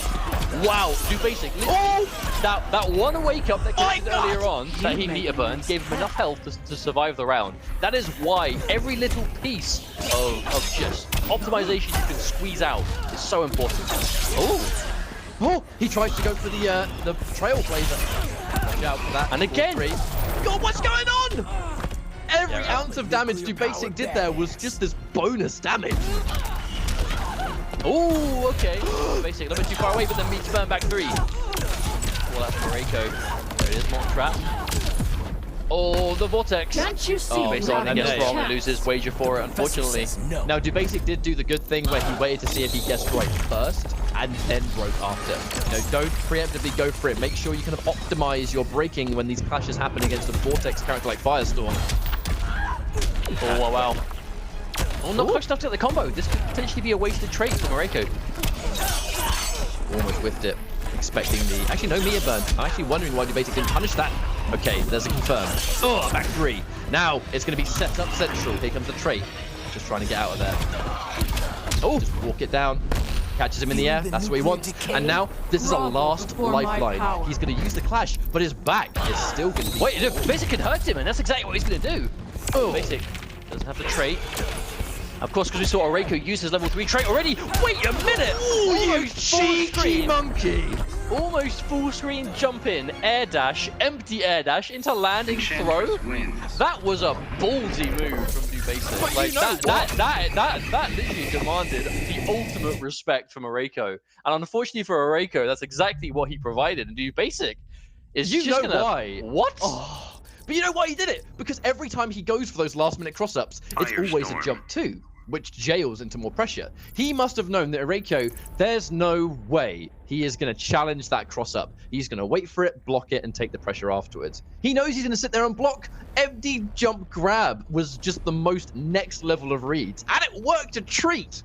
But this is an important turning point for erayko. We've already seen that we obviously know he has a flash, but we do know that dubasik has access to a Wonder Woman, and I know that dubasik is very confident against Flash. And I know that Flash can have issues against certain brick wall characters in a lot of situations, and I know that Wonder Woman is one of them. But I wonder if that's the situation that erayko wants to avoid. He just doesn't want to get effectively hit by Wonder Woman at the end. So here's Firestorm to try and cover both bases. Either way, that's going to be game number 1 for dubasik as we go into the second game and see if it's going to be enough. Dubasik's clutch with this character is so insane. I love his decision making. Oh, tries to anti-air.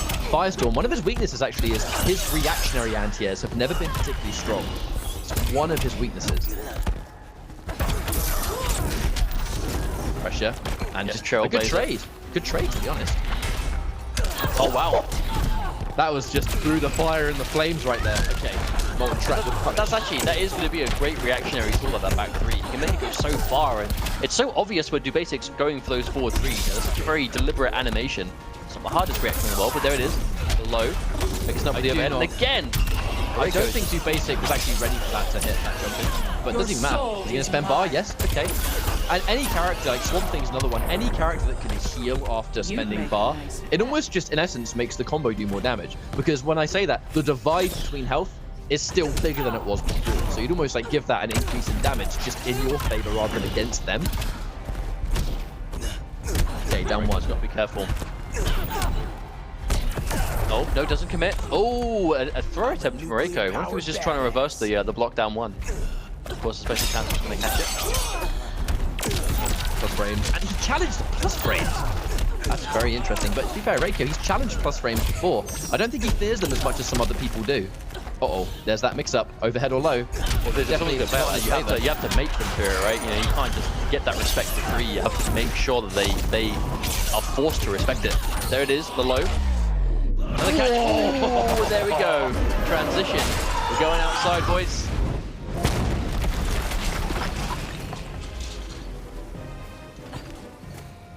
Look at him just walking back. Erayko, he does not want to overcommit to anything. Hasn't pressed the button in like 10 seconds. I mean, we are within Erayko especially is unclashing territory. Oh, the bait! The bait is so real. That's the punish. Okay, back 3. Goes in for the cross-up. Can't wait you see you until have he goes no in for the chance? clash. Good positioning. Professor says no. Not a bad position, to be honest with you, for Enchantress. This is still dubasic's game to win, in my opinion. Oh, that max distance. And again, we're seeing that. The reactionary punish. Uh-oh. Well, look at the mix-up. Guess it's wrong! And there's the vortex! And the chase down. Excellent read!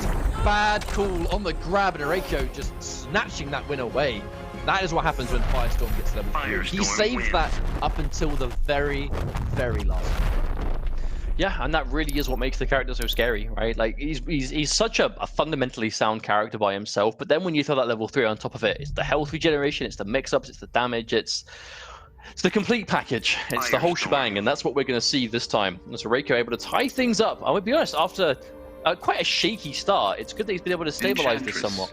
But dubasik going to go straight back to Enchantress in a different stage. Do we random? What are we going to get this time? Fighters approaching Gotham City. Okay, another background bounce.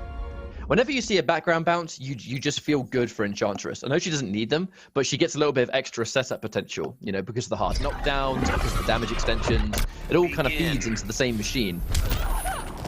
That, oh wow, big call out. Yeah, very slow too. Well, considering Enchantress kind of options at the start, it's very brave to go for that kind of overhead right there. Oh, that must have been an imp error. That must have been an imp error from Erayko. Definitely refuse to believe that was intentional. Punish! Range! Yeah, wow. Deceptively long range and outstanding one. Right, there's the knockdown. Pressure again. Not going to see the minion summoned yet. No trait. Oh. Oh. No confirm on those mold traps. 2 times in a row didn't confirm those. Oh, the wake up burn Starfish though. Just throw that one in. It looks like I do actually. Ooh, I think that was an element of conversion that he tried to do, and I think he pressed down. So I'm assuming it's the ones where if he spends bar, he gets hurt. I think. Which damage over time. Maybe it's doing buttons actually. I'm pretty sure that was the damage v jumps. Yeah. Reflect. You can see, like, as strong as those curses are on paper, it's actually deceptively difficult for dubasik to actually realistically set them up in the neutral because of how long they take in the recovery on the other side. So they're definitely to be used sparingly. Used too many of them and obviously a lot of damage in the process. Now, dubasik, he has loads of bar. We have seen him kind of go into that armor in the past, you know, where you kind of trade your health for super meter. So, spending one of them to get the launch. Okay, there's the background bounce, back 3 again. Right, are we going to knock down his trait? We do indeed. Walking forward, being patient. Ooh. Yeah, I think dubasik tried to catch the recovery of that, but not meant to be. Definitely expected the meter on that molten trap. Starfish. Again, the patience. dubasik doesn't want to press anything. Still has the bar advantage. Good block on the last minute cross up, respecting. And now he's expecting him to press down one after that. And there we go, challenges it again. This time he pays the price. No flash. Erayko, he's building on the stun into level 3, I think. Oh, there you go, punishing the minion activation with the back 3. That did so much damage. See it again, he saved the level 3 trait until right at the end. Has some serious health regeneration. Launching overhead, but doesn't want him to flash. Oh! Oh, no! Out of range. Firestorm just stared down the weird arm. Not a moment of hesitation. An immediate projectile. dubasik just failing to thread the needle by just the slightest amount. That punch up 2 to 1. I think the punch just pulled out his nose hairs. It was that close. What the hell was that? No, just like it trimmed his fringe. Big oof. Very big oof. Damn, that's crazy. And Firestorm. But now just 1 game away though is Erayko. Erayko's been playing the Flash all day, and here we are now. And losers finals decide to go to Firestorm, and it's 2 to 1. Enchantress. Man, this is one of those make or break situations, right? If Erayko wins this, that is it. He is qualified for the Vienna finals in the Continental Championship. But if dubasik wins this, he's just tying it up. Like dubasik desperately needs to hold on if he wants to bring this Enchantress to the top 8. He has 2 more games to win to do so, but it's going to be tough. Erayko is looking really strong. On a biased note, I'd love to see Enchantress make it into the Vienna finals from just an excitement standpoint. But to be honest, erayko, he's fought so hard in this loser's bracket, lost the first round, and these charges are definitely not intentional. No, I think they're just input errors. Oh wow, charges straight through the reflection. But no, his wait, what? Yeah. What? Did he just reflect the molten trap? I'm pretty sure that's what just happened. I didn't know that worked. Whoa. Almost did it again. Screen that's going to be in erayko's favor. Doesn't want to stick out too many projectiles, but again, taking the minus frames guarees one of those hexes. Wake up, it's already worn off. erayko's been so the molten trap. Uh-oh, this is dangerous. Maybe he's already built a level 3 trait. That's the main thing here. Oh, but the wake up! The anti-air immediately makes no fear. Spending a bar. Bring back to that sustenance. Drain from Firestorm. Punish? Yes, he's in range. erayko really has to be careful going for those so close. He really is betting the farm on them. Not afraid. Looks like Enchantress has a tough time of chasing down the Trailblazer. I think so, but either way, we're going to get some more health back, okay? Undone the damage, and ooh, the low. Okay, so patient from dubasik. To be honest though, no trait in sight. He's using this entirely on reflect and on just solid neutral play. And good buttons. That's basically how he's making this sort of solid sequence. And there it is, molten trap. Forward dash, instant forward air dash from dubasik, just trying to close that distance, and wow, that must have been max range. Don't think that would have connected had dubasik not pressed a button. I think he almost had to put himself in that situation. Lots of patience. He doesn't want to give him the reflect. It just gives dubasik that presence. Doesn't commit to the second hit. That mix up, both unsafe, but you've got to make the right call. If you guess wrong and you eat the trap, you're full combo into level 3. Level 3 Firestorm is one of the absolute best characters in the game by far.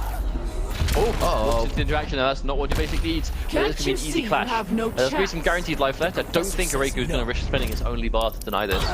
Probably 2 for dubasik, yeah. So tense, man. Oh, tries to add here. Oh, that's no good. Saving his bar from contesting the clash health just to waste it on a failed anti-air attempt. That's not what he needs. Reflect again, just to establish. Because from that range, Firestorm can't really check. Those molten traps, they reflect. Whoa. Oh my god! Which way was he going? No one knows. Sure, but more healthy Jeff. dubasik and catches him out. erayko. Uh-oh. Yep, keep it all unclashable. Reflect. Oh, tries to whiff punish, but not in range. Oh! This is so tense! Why is this so tense? Because dubasik knows he hasn't got a clash. He's got a huge life lead, but this is now a Firestorm with level 3 trait. Dangerous. Health regeneration is going to bring him back into the fight. Very risky forward 3. Could have been disastrous. Oh, another one. But erayko, he's respecting them, and there we go. Your soul. Heal again. Huge from dubasik. Oh my lord! Oh god, again! The read was correct, but okay. erayko, not really given the chance to clash. dubasik playing it one hit at a time. It's 2-2 last game. This is a best of 1 for a 1 easy way ticket into the Vienna finals, joining K-Top in the East. You say easy way, but I would argue to say that to get this point has been the opposite. Like these guys have to fight so hard to get this close. I mean, but this is officially, and it has worked out in this way. This is officially the worst possible match you can lose in today's tournament. Because this is 2-2. The winner of this moves on to grand finals, and win or lose in grand finals, top 2 today makes it to the Vienna top 8 alongside Wasminator, alongside of Gilbags.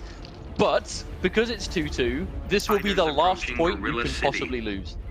Oh god. Chat, give me predictions. 1 for dubasik, 2 for erayko. I want to know who you want to make it into Vienna. This is ridiculous. And this will come down to literally a final game. We could not have asked for a better turnaround to finish things off here, as it's going to be dubasik versus erayko. They're fighting for that spot in the Intercontinental Championship. And the wake up. erayko attempts to come off, but isn't quite able to. No punish. Both players immediately playing very shaky at the start. I wonder if this is getting to them already.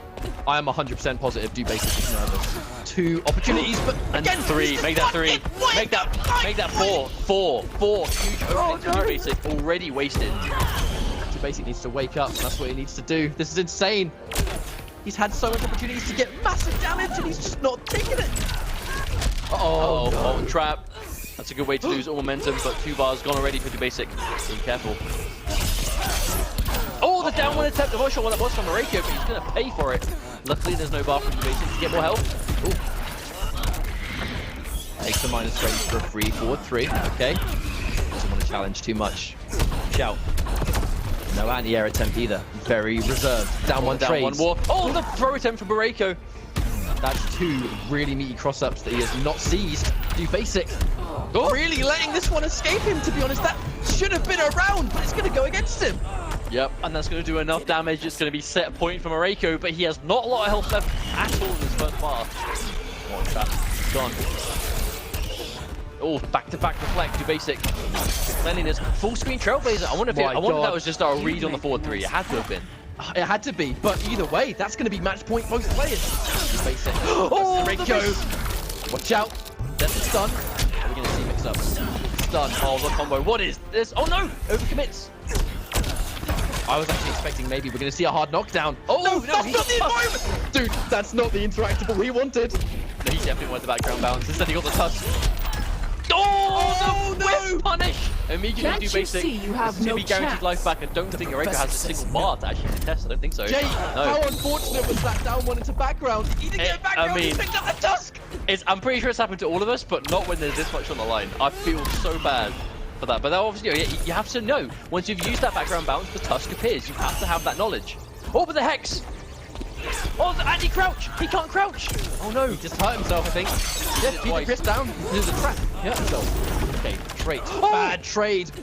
No, the molten trap hit stun lasted. Kept him safe. Oh, the sweep! Starfish, wake up. erayko has to be really careful. We're punished. No, nothing. Oh no, he called him out. He called him out. Oh, the molten trap! Oh, this is going from bad to worse. Cross frames. Has the backdash. Level 3 trade. This is all he can do. This is erayko's best chance of getting health back with the chip damage. The minion tries to get over. Not in range. The sword connects. Molten trap. Miaburn. Again, the patience. Oh, catches him. He didn't flash. He went for the starfish instead of erayko, but he dropped the combo. This is chip territory and will not matter as dubasik is able to get the sweep to end all sweeps to move through to grand finals where he will get not only his run back against K-Top, but that all-important guaranteed spot in the Intercontinental Championship Top 8 in Vienna in 2 weeks' time. What a series and what a perfect way to end things. To me, that was just the clearest example of 2 players that I think were probably the most nervous they've ever been. You saw every exchange at the end, punishes that didn't go through, combos that were dropped, really fiddly situations where we're seeing punishes with a down 1 or a single hit, which could have been full combos. That only ever happens when you are shaking and you can't control your emotions. And it's a feeling that so little players in this community can say they've ever felt. 100%. Like, straight up, like, we can all see that there are a lot of mistakes made, especially from erayko at the end there.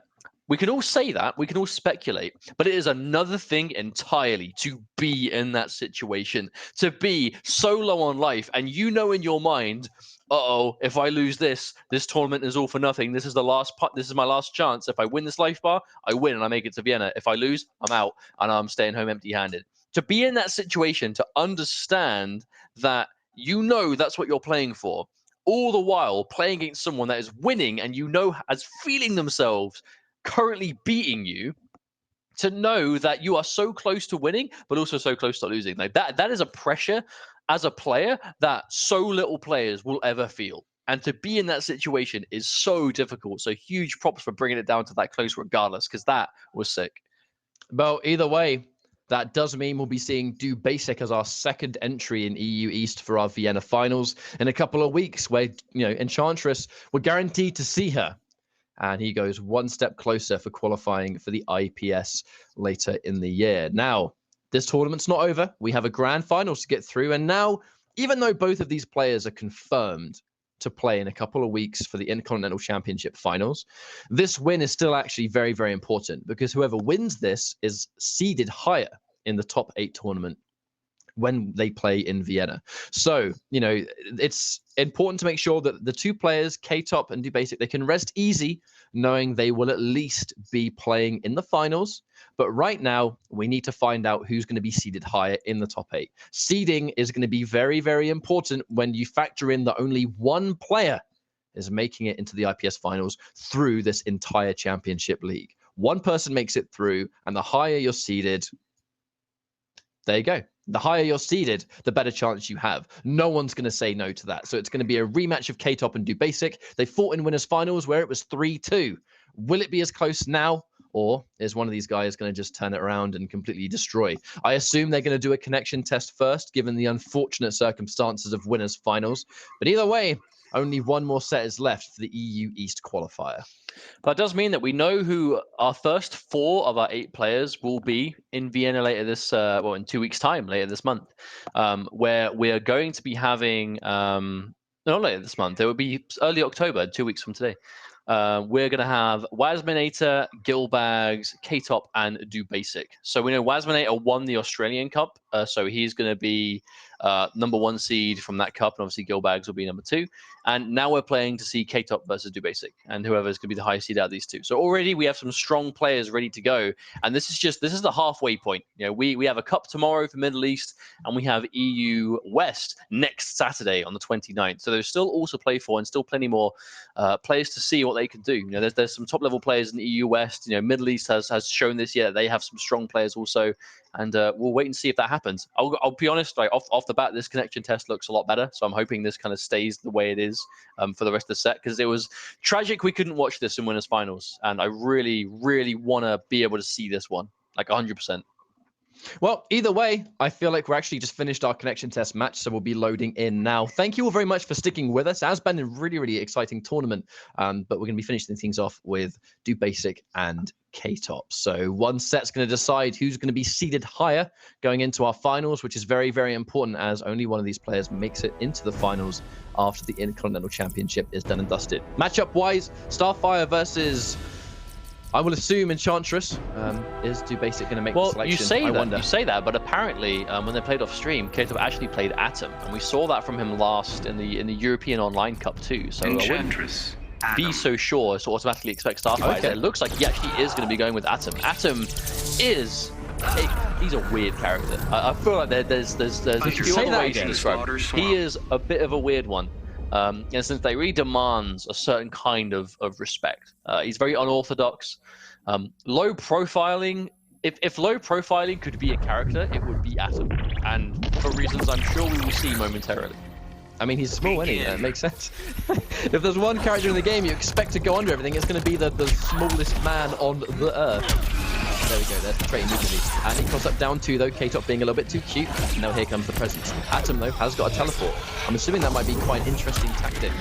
Dealing with that trait. Ooh, jumps into the forward 3. And there's the reset. Okay, full combo incoming. Knocked down as well. Oh, I actually went to the other side. I actually wonder if dubasik was going for like an anti-interactable setup there.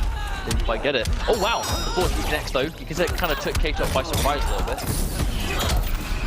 Goes in with wake up back 3. Yep. Burn back 3. Are we going to heal? Yes, we will. Okay. Evening things up some. Trait, so good. Blocking it correctly. Oh, not until the last minute.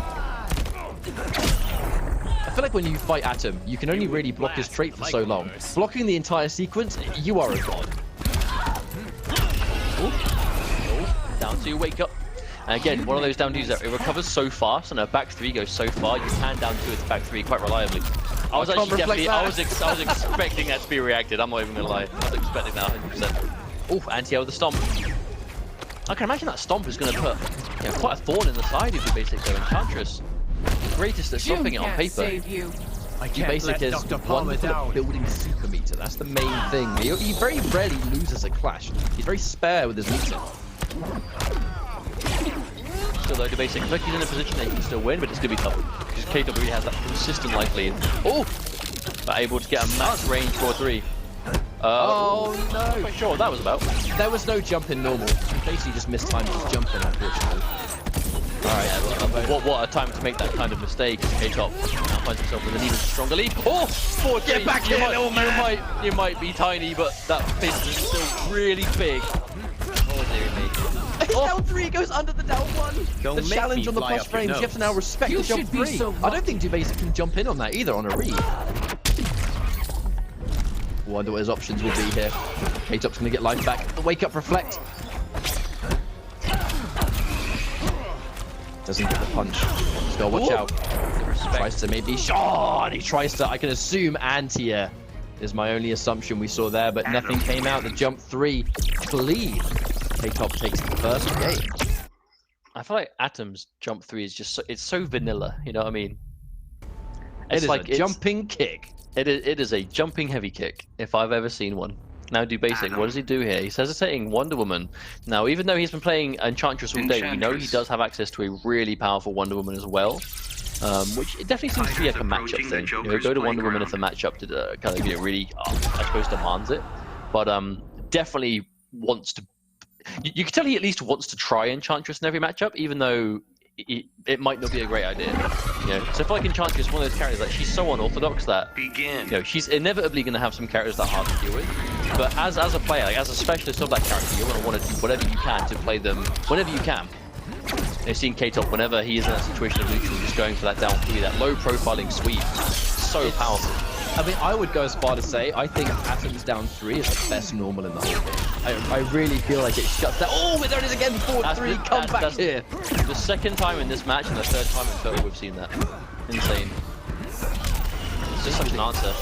I can assume dubasik wasn't expecting that jump 2 to connect. He didn't commit to anything afterwards. Maybe expecting a down 3 or something. But either way, doesn't really matter. This has been a crazy good turnaround in the first round. K-Top down 1 into down 3 on block. Very common Atom tactic, to be honest. You always want to press buttons after a down 1 is blocked. But he does low profile. 4-3 to dubasik. He blocks the entirety of the Atom straight just to drop the combo immediately. Very unfortunate for dubasik, but I would say this is an amazing turnaround for dubasik overall.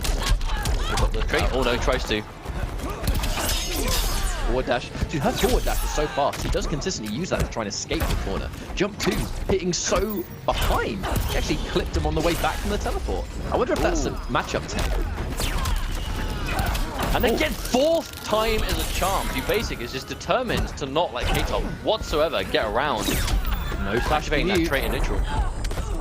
He's going to lose the round, but he really does not want K-Top to clash. He has a very respectable amount of bar. Oh, he went right through the demon. I can't say I'm surprised, to be honest. Oh! Another attempt. Oh, dubasik going straight into it. Now, even though this is looking bad for K-Top, I don't want to say it's impossible, especially if dubasik keeps making decisions like that. That's going to force the clash out. Now, K-Top surely can't afford to contest this life regeneration, can he? He needs that bar.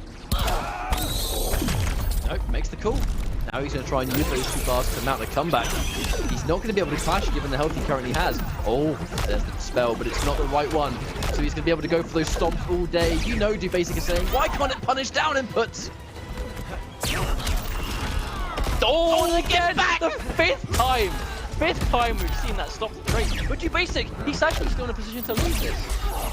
Watch out. Oh no! Oh, he's all of his bar, all of his bar, all of it, but that's so much. He's losing so much of it.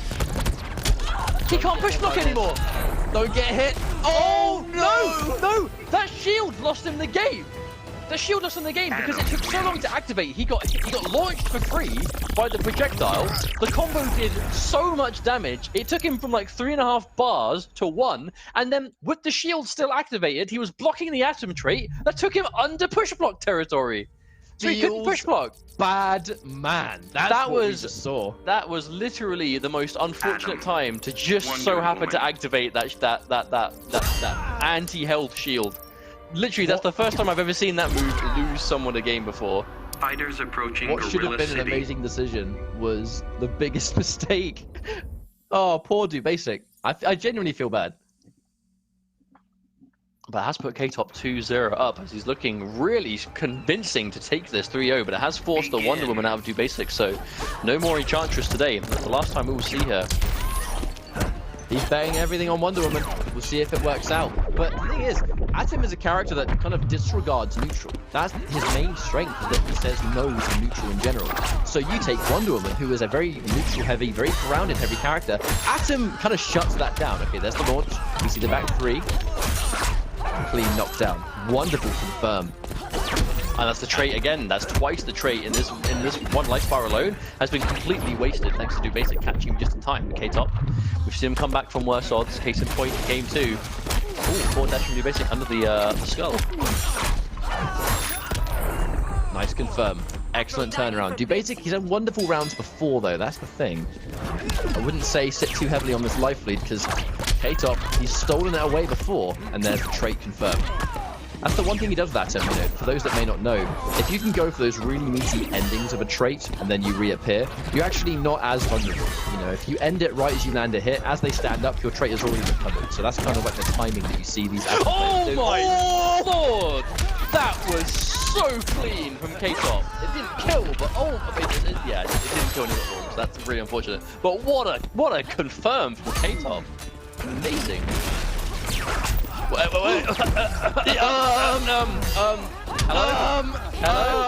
Hello? Right. I think you forward relatively large. I mean, obviously. Why wouldn't that happen? Because she don't care. She don't care about no measly figure. Now, is this gonna work, K-Top? I mean, throw on landing, smart stuff, bringing that trait back, but avoiding chip damage from Wonder Woman, that's gonna be so tough. Now, if K-Top actually wins this... Oh, the air shield! Never mind. Headshot. Wonder Woman now, wins. I'm still actually recovering over that forward dash through the interactable skill. That was so insane. It was a bit unexpected, I'll give you that. Not the most obvious thing in the world. But still, I think the Wonder Woman has really benefited from dubasik. But K-Top going straight to Starfire, wasting no time. I wonder if this is why dubasik hesitated in the first place. Because dubasik was going to go to Wonder Woman after his first loss. But he kind of hovered over Wonder Woman and then went back to Enchantress. So it's kind of like oh, should I do this? No, I think I'm going to stick with Enchantress. But then when he went to Wonder Woman, he won straight away in a convincing fashion. So this could have been 1-1 as opposed to the 2-1 he finds himself in now, in theory. But of course it has meant K-Top to go straight to Starfire. Now the jump back 3 showing dubasik that K-Top has no interest in being close. He does not want to fight up close and personal and give Wonder Woman that grounded strength that she has. If he sits full screen, he has so many projectiles to kind of just keep her on the ground, and even though she normally loves being on the ground, against Starfire, not so much, to be honest. I think if he plays this really patiently, I still think dubasik can kind of work his way in and kind of crack that armor. I wouldn't count him out by any means. Oh, good God, that 4-3, so active. Oh, 3. Dare to air, but no. dubasik doesn't recover in time. Oh, there's the air to air again. Double jump in. Oh, not close enough to the background. We have to watch out. Instant jump 3. Okay, dubasik back in the fight, making us really feel like the Wonder Woman choice was a good choice. Hopefully he didn't go to this character pick too late. Wonderful block, but K-Top, he does that quite regularly. K-Top tends to press buttons when he knows he's minus. He kind of goes with his gut, plays by the heart, but it's not always the right choice. That said, it is going to put him on tournament point for another time in a row. Yes, but I mean, he's on tournament point, but still massively down in the second life bar. So I think it's going to be tough. If dubasik can defeat K-Top Starfire, that is effectively his two, I suppose, the characters you could say are his strongest right now, both beaten by Wonder Woman, but it's going to put K-Top in a bit of a weird situation. However, he's managing to bring this one back with a wake up into a full combo from dubasik and the immediate clash K-Top. Do you think dubasik spends anything here? I anticipate 2 from K-Top and nothing from dubasik. Yeah, nothing. He can't spend it. All 3 from K-Top. He has to concede. He needs that bar to get in. He needs that bar to do damage. Oh, wow! Down 2 challenges the high. Forward 2 from Starfire. Got a wonderful delay wake up. No full combo though. Gets caught by the hair flip. It's going to push him kind of that mid-screen distance now. He has to watch out. Down 1-2. Checks it. Oh! Powers through the backdash. No backdash for you, mate. Oh, that life that K-Top wanted to get back already gone. All right, parry buff. He's going to get more damage now. We'll see if he actually has a chance to do it though. Oh no, Imp error. Yeah, that's not what he wanted. He actually might have lost the game on that. Put himself minus! Took chip he can't afford to take. Oh, man, that chip was so much. Oh, and the jumping heavy from behind. K-Top with the angle. That's gonna do it.